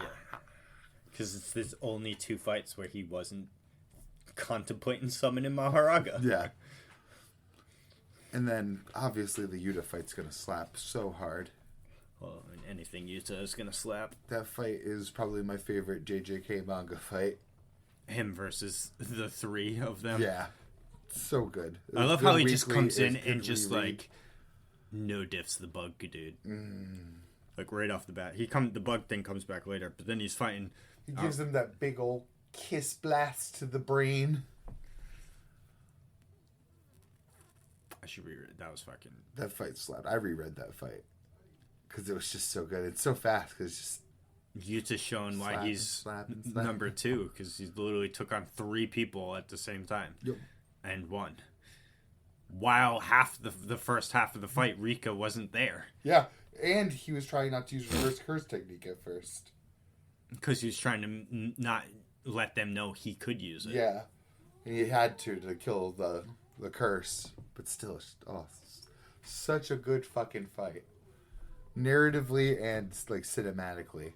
Because there's some great dialogue in there, too. Mm-hmm. Oh. And the Maki Naoya fight's going to be better animated. Any fight that has so much to do about speed is going to be better animated. Yes, agreed. I'm just still going to dislike random sumo interlude. I also don't like Sumo that. guy and sword guy were just the most random thing. Let me put you in a domain expansion that works like the hyperbolic time chamber, so you can have a sumo match with someone to unlock your mental blockades that are stopping you from being what Toji is. And this other rando's going to hold off Naoya for a little bit. Yeah, and it's just like... stupid. It was bad. It's like you did a sumo match. You come out of it past Why Toji. couldn't you just have her find the realization on her own while fighting Naoya? Why did we need, like, even have the randos still there, but don't have, like, a random interlude? Well, I will always, to the end of time, have problems with power-ups the way they just powered up Maki. In that sense. Because her powers are all physical, not spiritual, you powered, curse technique, curse energy, or whatever. So, because she came to terms with things, now suddenly she's physically stronger, faster, smarter, and all this shit just because she accepted who she is, and now she comes out like 5 times stronger. It's like I don't like that stuff at all. It was not just accepting who you are; it was also like accepting like to enjoy the fight. Yeah, but she comes out and just mollywops this dude. It's like after getting beat up. It's like your body didn't change. You didn't go through any training. I would understand if it was like, oh, your cursed energy was being held back by your mental barriers. But she has no cursed energy for that to happen. So it's literally relying on physical. And you don't just snap your fingers and your body's stronger. You got to train your body. So I hate those kind of bullshit power-ups. I loathe it. It's like, no. Get out of here with that stuff. So I don't like the Maki power-up from the sumo match at all. I get what they're going for. It's more like releasing a mental block than anything. Like I get that you want to get it getting lost in the fight. I get you want to put her on Toji's level, or in Gege's mind, on the page, narrator says surpassed Toji at this point. Sure, but do it in a better way than just being like you had a conversation with someone in their domain and now you're just stronger. Even just have that conversation while fighting Naoya. Why did it have to be a weird? Spatial time domain thing. Have them, which is so stupid, the fact that she even had these blocks. Because how is she having a block when she just murdered the entire Zenin family 3 days prior? Again, it's more of a mental block of like enjoying the fight instead of fighting like for vengeance. That's why like she came out of it like smiling, being like, "Yeah." I don't know. I hated the whole situation. I hated that. I just hated that it took like a sumo wrestler dude that no one knows and a sword dude that no one knows afterwards in a domain. Why couldn't it be Kamo and her talking through her problems while they fight Naoya? That would have been so much more compelling than sumo domain from a character not only wasn't important before, but is still not important. Yeah. Didn't the sword guy die? I don't think he did. I don't know. And he came out of nowhere, too. It's like the whole situation was bullshit. So it's like, you tell me 3 enemies all of a sudden just start, oh, we'll just work together to kill this one guy. And then after we kill him, all right, we're just going to peace out. All right, nice to meet you. Yeah, handshakes, goodbye. It's like, but you guys were just trying to kill each other 3 seconds ago. Yeah. Again, they're clearly not important. They're not in the peanut gallery. Yeah, I don't know. Like I said, I didn't like that whole situation. But that's just me. Whatever. I'll live to tell another day. Oh, I need to change that. I just saw in the app that now, because I was flipping through chapters, the newest JJK chapter that I read was like 100 chapters ago. So, what else is new in the sphere of anime, manga, and games? Anything? Frieren. That's about it. Do you think you get confirmation if that DLC's coming to PS5 at the same day? Or? Not 100% confirmation, but like loose confirmation. Loosey-goosey. I heard a couple creators say it's all platforms. Even and if again, it's they like rebuilt delayed a the week. whole database. Like, I bet it is. Those meteors that they added to the PC version are in the console version. So, and it literally says like, "We did not forget you." So, better not. Better not continue to forget me.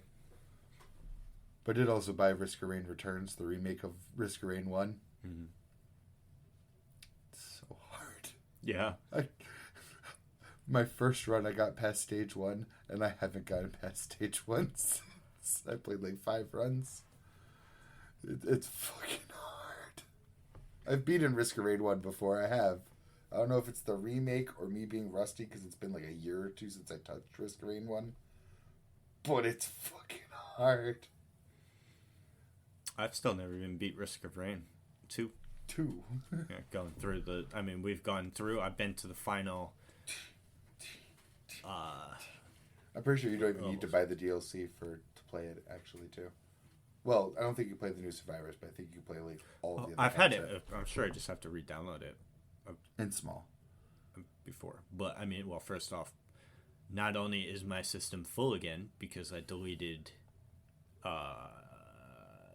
Baldur's Gate temporarily for the new Spider-Man game, which is fucking dope. The Venom suit is so fucking good. Nice. As soon as you get that, you just feel the power increase. You're like, wow, like your punches just feel weightier, and then the abilities it comes with are just, it's just all good. And then Miles is just amazing. All of his other powers, his invisibility and his electrical powers on top of all the web stuff. The swinging is great. I thought that when I watched all the stuff, I thought that the web gliders would be stupid because you're basically redundant. flying. A hat. Yeah, but I mean, it's comic accurate. I mean, you look back at if Spider-Man has those web gliders in multiple different comic books, but also it makes travel so much easier. It does. It just does. I mean, I love web swinging as much as the next guy, but there's certain points where you're just not flying through super high buildings, so it makes web swinging a little slower and harder, and just way better to just web glide past it. So I got that, and then Persona 5 Tactica comes out this week. Nice. So I'll be getting that. I'm waiting for maybe 4. Not this week, because I'm just so ready to delete Diablo, dude. It's damn. 2 more trophies. That's it. So you select the hardcore one. Yep. 1 more trophy. Hardcore and Uber Lilith. Not that I'm deleting it. So I'm getting it though, because I log in and I farm out 1 Tree of Whispers, and it's 2 levels. Nice. So the act of farming out the points for the Tree of Whispers is a level in a little bit, and then turning in gets me the next level. Also, I was thinking, if you're looking for better gear, it sounds obvious coming out of my mouth like this, but do higher level nightmare dungeons, because the higher level the enemy, the more it brings up the minimum level items can drop at. So if you don't want to do Helltide, fight as high of a level as you possibly can for nightmare dungeons. It's not very high. When I was farming to get to the 100 mark, it was tough to fight. The level 105s was already pretty brutal. I know at 154, the highest possible level mobs you can get to, I'm pretty sure. It's a weird number, but okay. Because it's tier 100, and the enemies are always 54 levels above whatever the tier says. Mm-hmm. So 154 would be the highest level. Makes sense. And at that level, they should be guaranteeing 920s or 925. I think the floor goes up so high that the range it could drop in is literally just 920. What's the highest item level? 925. 925 is the highest? Yeah. Oh, so I'm not that far off. I mean, I have a few that are high 800s and ones that are low 900s, so... That are farm uber durial. But that's not as easy to just farm. That's all it is farm. But I don't know, because... Supposedly he drops guaranteed 925 with full stat rolls, so that'd be the best possible drops. But that's also if it drops something viable for your build. Exactly. I don't know. We've talked about it before. There's just too many stats in the game. They need to call at least half the affixes. At least, but it's probably even more than that. This isn't reduce all of the ones that say damage to a specific CC type into damage to CC. Resistance to a certain type to resistance.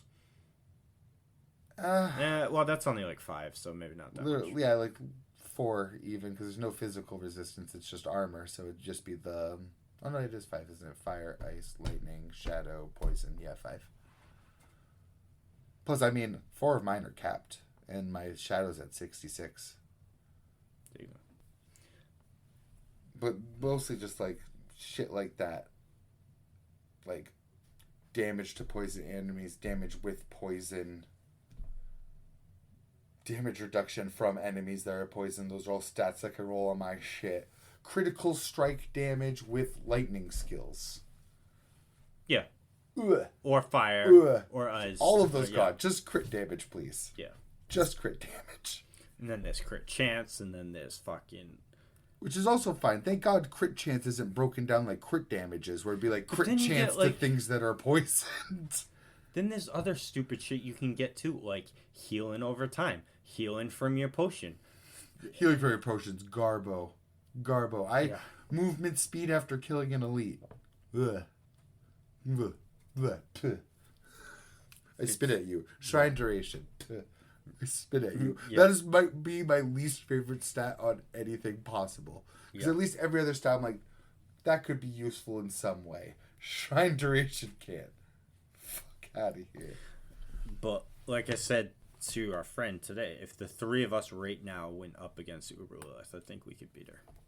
I don't know about that. He got her to halfway by himself today. Well, I still have to at least try her to know if I can dodge these waves or not before I can say my contribution will mean anything. I got her to the first health potion before she used the first wave. See, I just don't have that. And kind as of long as if you're at, I think you do because I've ran Nightmare Dungeons with you. Your single target's higher than mine is. I don't think my single target's higher. I don't. I do. I think my AoE's insane.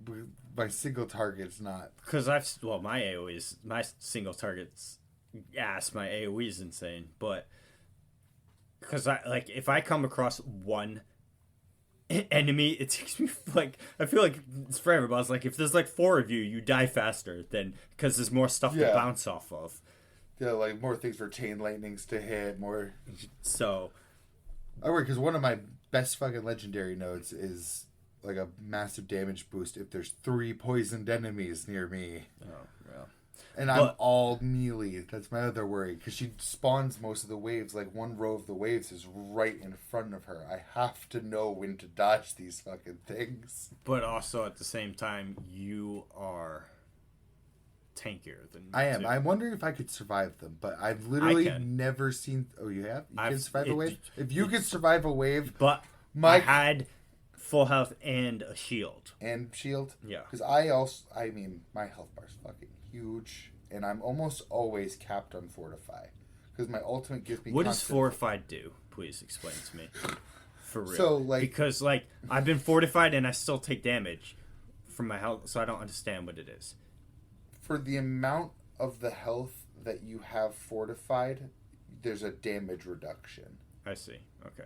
Because I have it on I don't know how it works when you're above that amount, and let's say it takes half your health. I don't know if it damage reduces that, or if you have to already be fortified. Mm-hmm. I don't really know.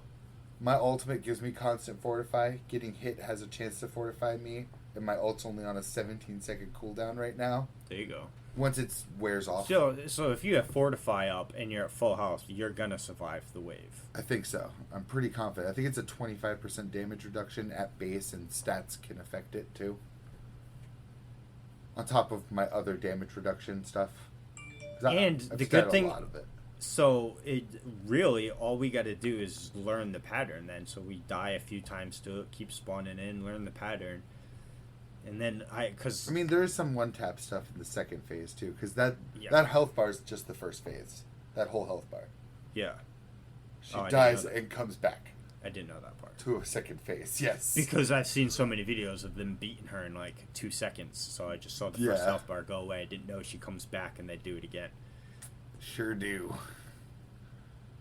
But I mean, maybe we try it. We get close. We fail a few times. Then Yeah. we just go get better gear. We meet up again some other time.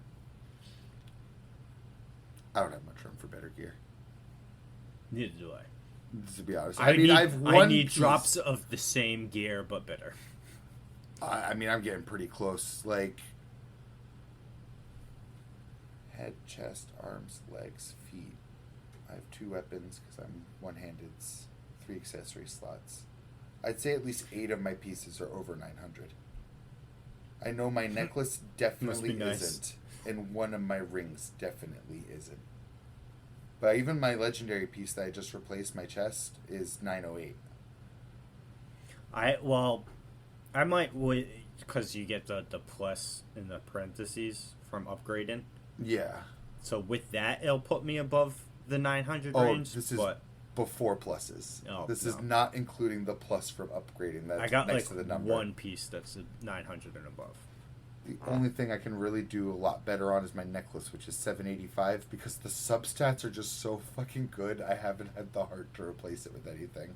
Like the actual This is stats 0. on it. Unless I get the exact same unique that's a higher item level, I will never replace mine because that's the one where when I pick up a crackling energy, it explodes in a nova.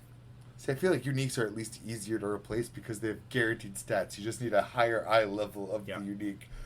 This necklace is such a fucking bitch because of how many affixes can roll on it. Well, that's what sucks too. You're trying to farm Duriel or these things for uniques. How many different uniques are possible to drop, and they only drop like 2 of them? How many Thank uniques God. are in the game? Oh, a lot. 30, 40? A lot. No, Yeah. a lot. I'm More pretty than sure. And all I can get is Mother's Embrace. That Well, fucking there's probably shit like ring. maybe 30 or 40 that can drop to your character. Because I don't think you can even have like a barbarian only unique drop for you. Oh, that's good. I don't think it hasn't happened to me, and I've been doing these bosses a fuck. I would be furious if it did. But we're all 100 now. Well, he's 95. His seasonal character is 95. We cannot play with his seasonal character. Yeah, I mean, he can bring that to the Eternal Realm after the season January. Over. I'm just saying. But what level is his Necromancer? 80 something, Like high right? 80s, low 90s. Yeah. I think high 80s though. I think the last time he played it was when we played together. It would suck too, though. You'd want the Barbarian over the Necromancer, in my opinion. Let him tank some of that shit. I don't know. I mean, we can't see the minions, but the minions will. We can't see them well. Well, he doesn't run minions on his. Oh yeah. He runs all sacrifice, Fuck. and makes it harder for us to see because he's got the shadow pools. Yeah. everywhere. Oh, double. Like, it makes Bard shot impossible. Where his pools go is where the safe spaces are, but not like a full circle around Varshan either. It's a pattern around Varshan to stand in. The whole pool eats that. I can't find. I was trying to find like at least an easy to read list of the uniques, but no, that's not happening. Oh yeah, there's Uber uniques, right? How many of those are there? There's only like 7 or 8, right? Yes, count the numbers. There's way more than I thought there was. 78. 78 uniques. Yep, but Does that again, count? some of those are that was class specific ones counted in there, so you could chop like at least like half that list off for what can drop for your character. Oh, probably a little bit more than that. And then those are divided among the new bosses for loot pools. On top, also the world bosses too, right? Because they drop uniques. I mean, but everything still has a chance to, but for like targeting specific uniques, each boss has a specific pool, like distributed of them, and all of the Uber uniques are also on Duriel. and Uberlith, I assume. I have no clue what Uberlith drops. I don't think they even guaranteed anything for Uberlith. Which is horseshit, because she was the only... I still don't even care, because like once you beat the literal hardest boss, I don't care what I get. I would want something. I'll get that trophy is what I'll get. Yeah, but then it's like, oh, you got this cool thing. Now what do I do with it? Do I take it to Lilith again? Right. Make it slightly faster. That's why I'm so happy for Duriel. It's something to farm so that I can bring my Uber unique to Lilith. There's one I want. I'm not going to farm Duriel to get it because I hear people doing Duriel 7 times and not getting one of the Ubers. So I'm like, I'm not going to sit here and continuously farm. Well, I literally can't with fucking how many hell tides it takes. I literally can't. I could do like 5 Varshans for every 1 Grigor I can fight. Yeah, well, I mean, I could do, no shit, I could probably do 6 Varshans straight right now. With the number of body parts that I have. I have 5 of the eggs that drop from Varshan and only 2 of the shards that drop from Grigor. Which allow you to fight Duriel. So I have 1 Duriel summon right now across that. And I, except for today, when I play and Helltide pops, I go in, get my 300 cinders, get the living steel, get out. Every time, except for today. Today I just hammered Nightmare Dungeons because I don't feel like it. I was gonna do Helltide today, but it wasn't up. I would do exactly what I just said. Go in, farm 300 cinders while moving across the Helltide to try to find this fucking chest, which is like, it's so much easier than the mystery chest because there's a giant fucking boss tethered to the chest. And so far as I'm aware, it doesn't move.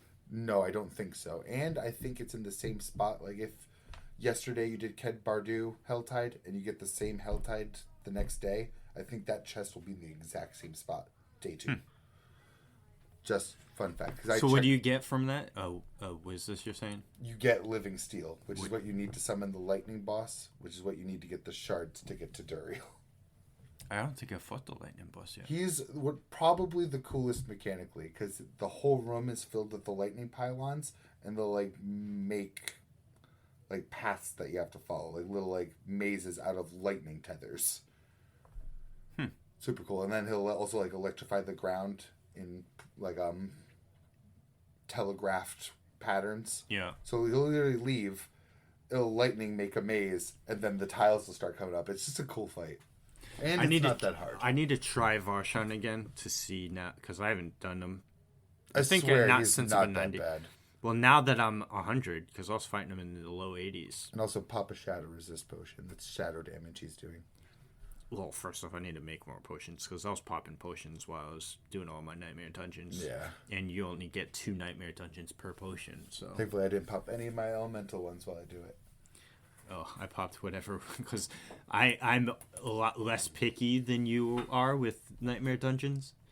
I'll do fucking whatever. Like, look at all of this, like, 7 aspects, all directed at the monsters doing poison damage to me. Sure, I'll do it. I'll just bring a poison potion. Poison. I salvage all that shit.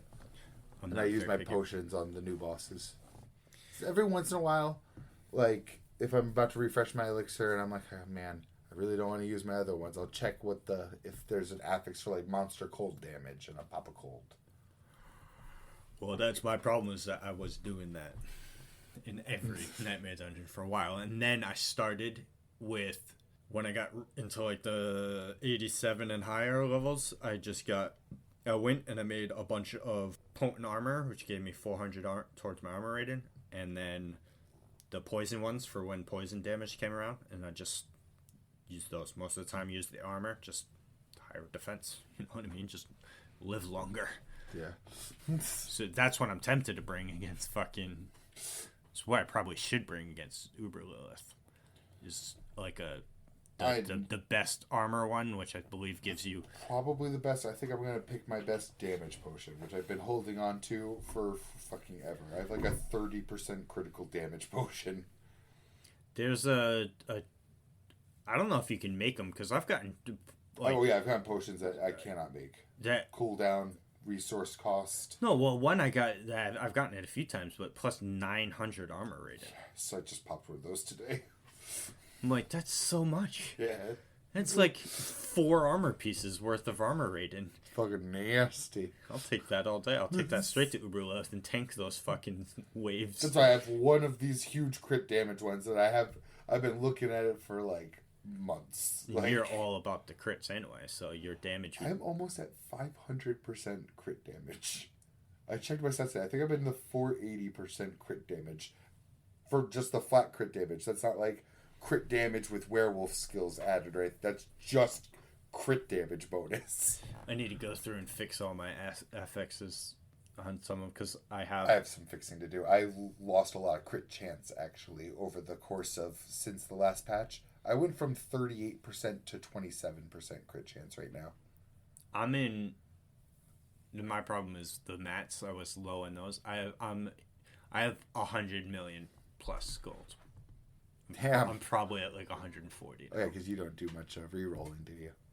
I didn't need to because for 13 levels I didn't get a single piece of gear that increased my thing. So I'm just farming nightmare dungeons and then in my free time getting 3 million a pop for fucking whispers. I did like at least 10 nightmare dungeons today. I might have kept 2 pieces of gear and I filled my inventory every single nightmare dungeon. Yeah, it's ridiculous.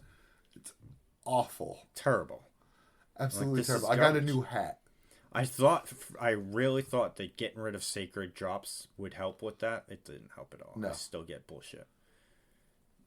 So that's and I don't pick up any white or blue gear. Not that I ever see any anymore. Like it's very rare. No, it's supposed to drop as just mats now. Though I don't think that's working perfectly because I still see sacred once in a while. And I still see blue items. Yeah. And white as well. I'll open. I rarely see white. The only time I see white these days is when I like break a pot, and it's like white item. Yeah, so that or when you open the chest that just throws out gold and Garbo potions. You know what I mean? Sometimes a fucking blue or white item pops out of that, and I'm like, well, I'll just run around a circle, get this gold, and skedaddle. Let me start trying Uber Lilith together now. Yeah, at least Uber Lilith you can just go and do. You don't need mats to go do it. But I'll try out some of these bosses, Varshan, because like I said, I can summon. Varshan's not bad without giant shadow puddles in the middle. Because again, it's a little shady, but there's pretty clear patches of ground where you're supposed to stand. It's just dodging those AoEs. If I learn that pattern, it's fine. You'll definitely be able to learn that pattern. Yeah, it's not bad. If anything, I actually find his autos way more annoying. That section in between he does the waves or spawning minions, where he's just slapping around and shooting out the things and shielding himself when he hits you. I think it saps your mana too. It's just like that's the worst for me. So fucking annoying. So I'm always like dodging around his shoulder constantly because I'm like, I don't want to deal with that. You're not a threat to me, but you're annoying the fuck out of me. He fought the blood guy, right? The world boss one? Tide one? Lord Zer? Someone's like blood pools? Nope. What's Helltide, are you saying? Or world boss? He's off of world bosses and Legion events. You get, I think it's called Exquisite Blood. Oh, no, I haven't done that. I have enough to summon him, I know that much. And what's the darker blood, the black blood vial thing? Because Exquisite Blood's like a rectangular item and it's red. There's another one you get from Nightmare Dungeons that's white stuff, black or whatever. Because there's a white vial you get from that to make the glacial sigil to fight Beast in Ice. Oh, okay, yeah, because that I probably have like 30 of those. Yeah, you most definitely should by now. I have a very large amount of those. But that ice guy, when we fought him, he had a huge health bar. I don't know, it's just because there was multiple of us. It might be. It'd be a lot low, so I don't know. I still haven't fought him solo, so. Neither have I. He's a whole ass nightmare dungeon too, though, and I'm not looking for it. I'm not trying to do. I wouldn't call it whole ass, but yeah, it's bigger than the entrances for all of the other bosses. Because Grigor's got kind of a big, like, entryway to his too. To be honest, it's not as big as Beast and Ice's is, but Grigor's the vampire guy. Grigor's the lightning one. Lightning one, yes, okay. So it's like bigger than Varshan's, definitely smaller than the Beast and Ice's was. Yeah, one more thing I wanted to say before we end this, though. Yes. Who do you think would win a 3-way fight between Kaneki, Denji, and Yuji? I had a few others there, but I'll save those for other times. I saw one. I'll answer this in a second, but I watched a short today of some. There's like a list of a few matchups, and I was like, "You're wrong on like all of these," but okay. I haven't thought about this much either. I was just writing down weird matchups that I could bring to episodes. Is this one you wrote down or one you saw somewhere? No, one I came up all on my own. Yuji, Kaneki, and who? Denji? Denji. Yep. I'd give it to Yuji. You give it to Yuji? I'd give it to Yuji. Denji. I think Yuji's definitely my third place. Well, okay. In this. Kaneki, Denji, Yuji wins. Kaneki, Yuji, Chainsaw Man. Well, wins. I'm not doing Black Chainsaw Man, but it's Denji regular Chainsaw Man. That's just where he's got the chainsaw at the head. And anything else he came up with, like the legs, the using the rip cords. Because he did come up with those tricks on his own, too. See, because that's probably the thing, because Yuji's not chainsaw proof. No. And neither is Kaneki. But Kaneki's his which arms are more durable. Totally would be.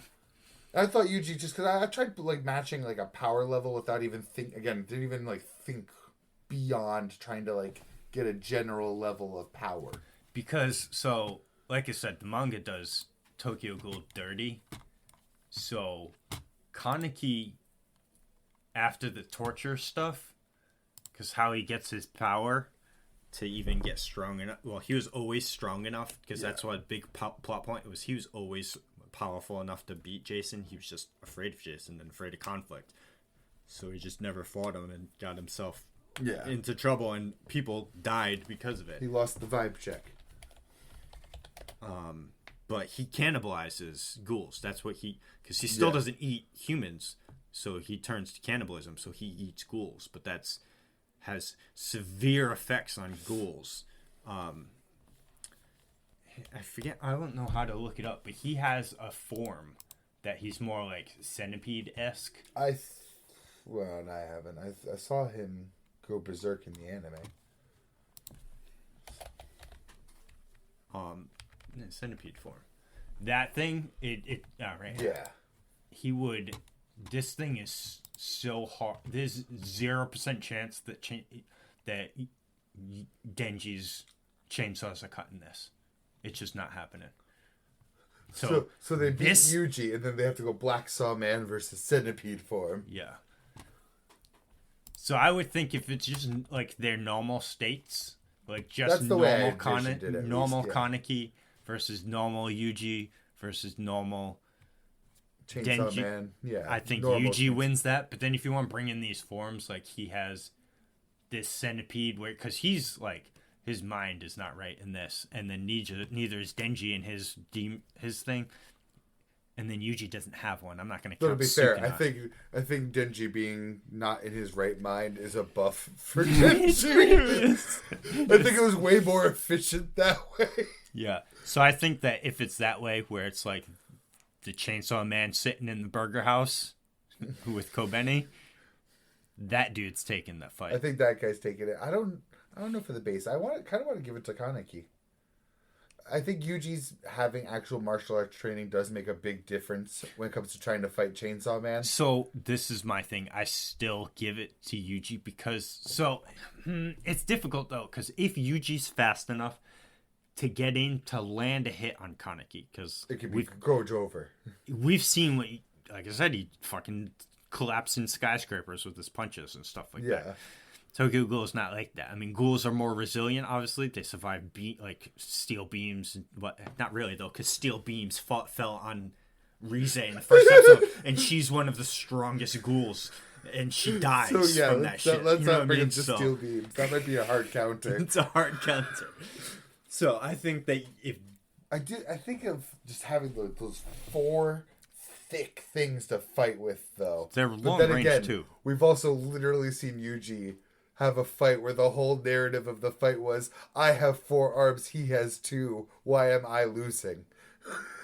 But he's obviously not the grasshopper curse. Yeah, Kaneki cannot be understated. The stakes this guy goes to learn martial arts after the torture scene. Like I said, he is a savage, dude. Kaneki in the manga afterwards, like when he is the leader of his own gang. See, because he beats more makes me think he beats Yuji. I forget his name, the guy with the white hair. Creepy guy?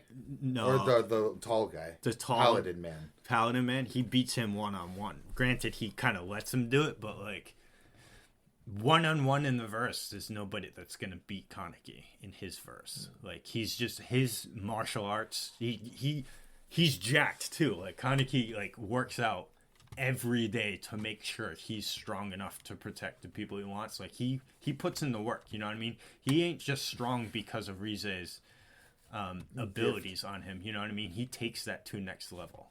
Not to say that Yuji doesn't. Yeah. Denji does not.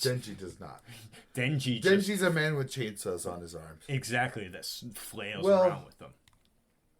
The thing with Denji is, though, he's got the best staying power. Regeneration. Yes. Kaneki and Yuji do not have that. Especially, let's say he does get one of those Kogane cut. Do you bleed from those things? It'd grow back eventually, but for the rest of the fight, he wouldn't have access to it. But does he bleed from it? I feel like Tokyo Ghoul would explicitly show if it bled or not. Probably, because he's never had it cut. He ate Jason's. I think the name it has is like katakana or something. Is what Kogane.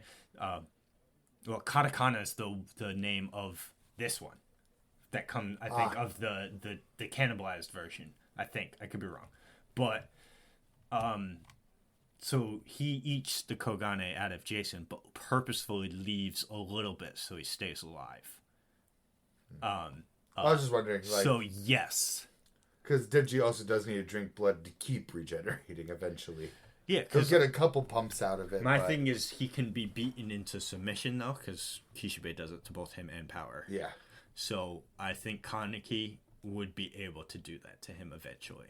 I mean, Denji's going to bounce back quite a few times, but Denji's not going to be doing the damage to this thing that he did to the, the Infinity Devil, the one in the hotel. He ain't going to be sustaining himself like that off Kaneki. And the problem with Kaneki is he has to block with an extension of his body. Yeah. That's the part that's going to hurt him against both of them. Because he'll have to block Yuji's punches, which are like you said, really serious. So that's definitely you can make an argument for each of them. I think Yuji has the serious. I think he has the best, the worst defense abilities out of them, because everything that Yuji's going to do, he's going to be blocking with his arm. Like, look at his fight with Choso. It was a battle of attrition that he was losing because Choso got straight up fucking stabbed and shit, and you're fighting chainsaws. You know constant what I mean? Chainsaws.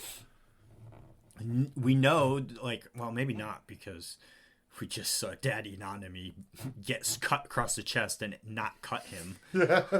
But normal, there's knives and stuff that cut people in the JJK world. So chainsaws, you would assume, would be maybe the aura he can put around his hands might be able to block it too a little bit. So maybe Denji would have to get creative with the largest quotes fucking possible. I think that at the base forms, Denji honestly has the most work, because also I think he's the most inexperienced fighter. He's absolutely the most experienced fighter. The other two are trained martial arts. His only benefit is, again, blocking him's a bitch. Yes. But Kaneki, dodging him is totally viable. Which is too. Honestly Kaneki's fighting style. Kaneki doesn't block, he dodges. Yeah. That's a lot of what he does. He weaves in between attacks and stuff. That's like his fighting style. So Emo boy. Yeah, so I think that this guy takes it. I think he does too. I think that mid-range is brutal. Agreed. I think Denji won't be able to get in to really hit that body, whether he cuts through the Kogane or not. He'll cut through. If he cuts through one, Kaneki's not about to fish up the other three to him as easy fodder. And then that mid-range is going to be nasty against Yuji. Despite him outspeeding the four arms of the grasshopper, it's still Kaneki's a master keeping that mid-range there with those fucking things. Yeah, Kaneki's a really good fighter towards once he starts learning and devoting literally Cross that one up. 15 hours a day to training. But real quick, just to try and remember it, it was the top one was a 1v1 of two people. I just forget that. Meliodas versus Asta from Black Clover. So the guy was saying, What is... Yeah, this is I a know. weird fucking matchup. So the guy in the short was saying that Asta takes it because his magic is anti-demon and stuff, but I'm like, you don't understand the power scaling that gets involved in the last seasons of fucking... Well, Seven Deadly Sins in Days. general, they're gods from the start. So I think that Meliodas wins that. I have to see the ends of Seven Deadly Sins for myself, because I know a shitload about Black Clover, but I don't know so much about... Right. Also, I don't think Asta's inherently anti-demon. If he was anti-demon, all of his devil fights would have been 1,000 times easier. That's just what he was saying. Again, I'm too early in don't think that's even factual. And then... And there is magic in Seven Deadly Sins, though. Not that Meliodas uses any of it. I have to see for myself what Meliodas calcs at. But Asta's really fucking fast and strong, though. Oh, yeah. I mean, he's going to be the Wizard King, so... He's going to be the Wizard King. I forget one of them. I definitely don't remember. Like, combat prowess, like, training, like we were just saying with, like, Yuji and Kaneki, I definitely think Asta has, like, the training. Well, you got to think Meliodas is super old, too. He's super old. He was a soldier, but he's also a goofball his whole fucking life. Old as in, like... He's young in body. He's just lived. He's lived long. One of them, I believe it was just the Naruto squad of JJK versus the Naruto squad of Chainsaw Man. So Megumin... I thought that... I tried doing, like, squad stuff, too. It was Megumin, Yuji, and Nobara versus Power, Denji, and Aki. Aki sweeps it. Yeah. Aki specifically. Cone. Yes. Specifically Aki. Yeah. Cone and the curse thing. If we're talking before he stopped using the curse thing. The sword? Yeah. Yeah, that's a kill. If he hits you 3 times, that you are dead. Yes. If it's after he gets rid of the curse thing, he has future sight. The only thing but Megumin has a domain expansion would be the only thing, but... And hiding in the shadows. Yeah. To get away from Aki. But Nobara... I'm sorry, it's not doing much. I mean, I think... She's also their only ranged fighter. And I think Power would be able to take her. I think the problem is... Aki gets all the time in the world to do what he thinks is strategically perfect, while Power and Denji are wreaking havoc as distractions. Because because of that, Aki's gonna take it. Yeah, because no matter what the JJK team does to Power and Denji, they have to kill them multiple times. They're just gonna get right back up. So doing that gives Aki time to do whatever he wants. Going done. Then the last one is. Just That's so why you're on board with stupid. me there. Aki just fucking annihilates. This last one's so stupid, but it was Krillin, Yamcha, and Tien versus the entire Gote 13. I mean, I wanted to... No matter what you were going to say, I was ready to blurt out Krillin, Yamcha, Tien, first of all. Until I said the Gote 13. Yeah, and then I'm like, where are the hacks? There are hacks in here somewhere. Do I have to include Aizen? If Aizen's there, they lose. The picture that he showed was the Gote 13 from the 1,000-Year Blood War at the beginning while all of them alive. So Yamamoto was in the picture, Kenpachi. Yamamoto was in the picture. Yeah. I mean, here's the thing. When I imagine them face-to-face fighting, I still see Krillin, Yamcha, Tien winning. Whatever. But then I'm like, Yamamoto's up in Soul Society, does his Bankai, gets rid of your universe's existence. Burns it into nothing. So...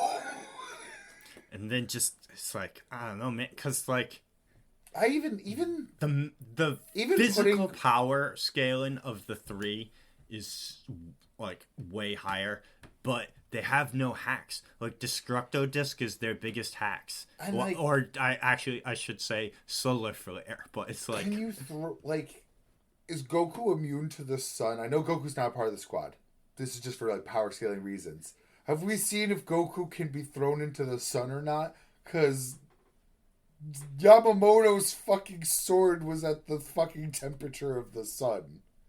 Or his armor. One of the two was the temperature of the goddamn sun. I'm gonna say no, because Frieza uses a mini sun to destroy the entirety of Planet that Vegeta. Was looking pretty fucking effective. Yeah. So yeah, and they can't breathe in. None of them can breathe in space. I would imagine not the Gote either. Because it's so hard to imagine what level without doing nerdy ass math for nerds. What would hurt a Dragon Ball character? Again with the nerd scaling, but in my mind. In my brain, my big Chad brain that says fuck math, I think Zaka no Tachi would just fucking disintegrate a person. Yeah, Even Krillin, Yamcha, or Tien. That's the big thing too, because power scaling in Dragon Ball's so wacky. Good, it's all over the place because Goku's strong enough to fight inter-universal threats. But then he lowers his god real quick, and a Freezer soldier shoots him with a laser gun through the chest, and he almost dies. Yeah. While he's in Super Saiyan Blue, I think, right? Or was he powered down?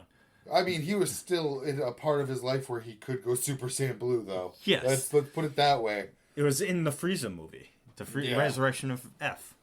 I was like, oh my god. So yeah, I really do think Zaka no Tachi would just, like, delete your chest. Because it's the few captains, though. Because, like, a lot of them aren't going to do anything. But like, notice I haven't even brought up any other captions yet.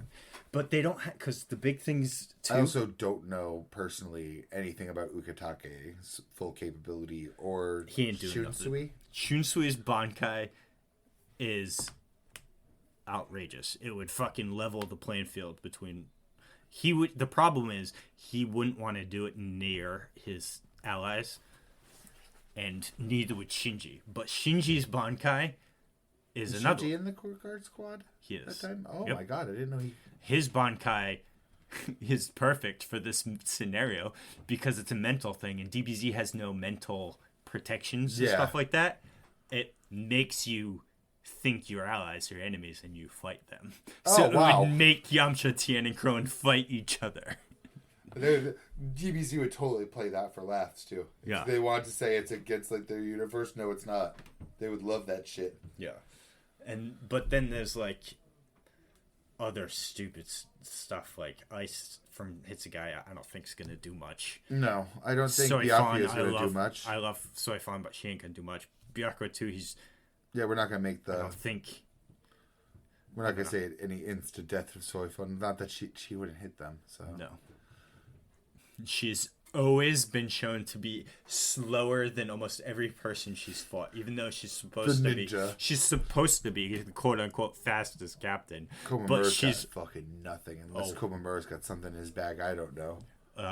You'll see his entire bag in Core 2 whenever you watch that. Okay. He fights Bambietta, and you'll see the entirety of what he's got to offer, and you'll be like, don't tell me he turns human again. You better not. There's a human form he has, but it's temporary? A temporary form with a huge downside. Okay, good. It's quite the step of like this what you have to do to access the form is kind of wild to rip your own heart out and put it in a bowl type thing. Oh my god. Yeah. Talk about a ritual spell, am I right? Yeah. So, but yeah, so I think because Yamamoto's there, they win. And Yamamoto, Shinji, and Shunsui. If Shunsui uses his Bankai. But again, it would affect everyone in the area because it basically puts everyone... Could Ukitake just like a Kamea wave though? Probably. I mean, I we would haven't seen equalize. a limit of how much he can do it with. Yeah, because Stark was testing it purposefully against him, using Sounds like a Stark thing to do. different ranges of power, but there was never one that Ukitake wasn't able to do it.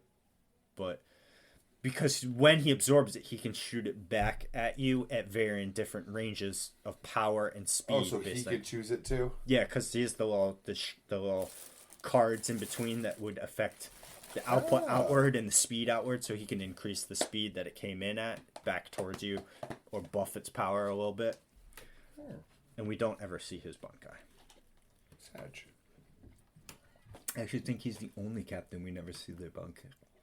I think we've seen sad. every captain's Bankai except him. But he has special. His case is special. Bankai. What does your Bankai do? Your attacks never happen and you just die when you do them. I lied. Technically, Aizen was a captain once and we never see his Bankai either. Yes. But I think that's more of Kubo being like, I can't top his Shikai. I should have made his Shikai his Bankai. Yes. And his lies his Shikai. Oh, shit. But I think that's a good place to end it. Yes, I wanted to leave you with the question, though. Oh. For next time.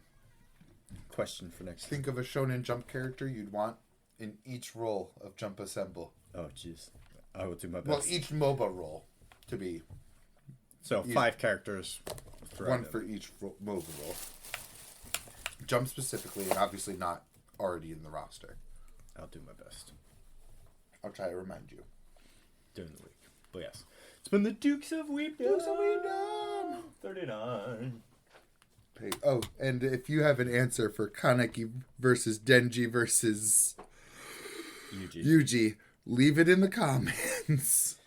Well, Spotify doesn't have comments. I have no clue how this works. Spotify comments? I've never seen. Leave it on my Twitter. Yes, I don't go on Spotify. At the Manga Scrub or Thibond. Thibond. Underscore. Unfortunately, because some asshole out there has it, but not the name. But take care, y'all. Peace.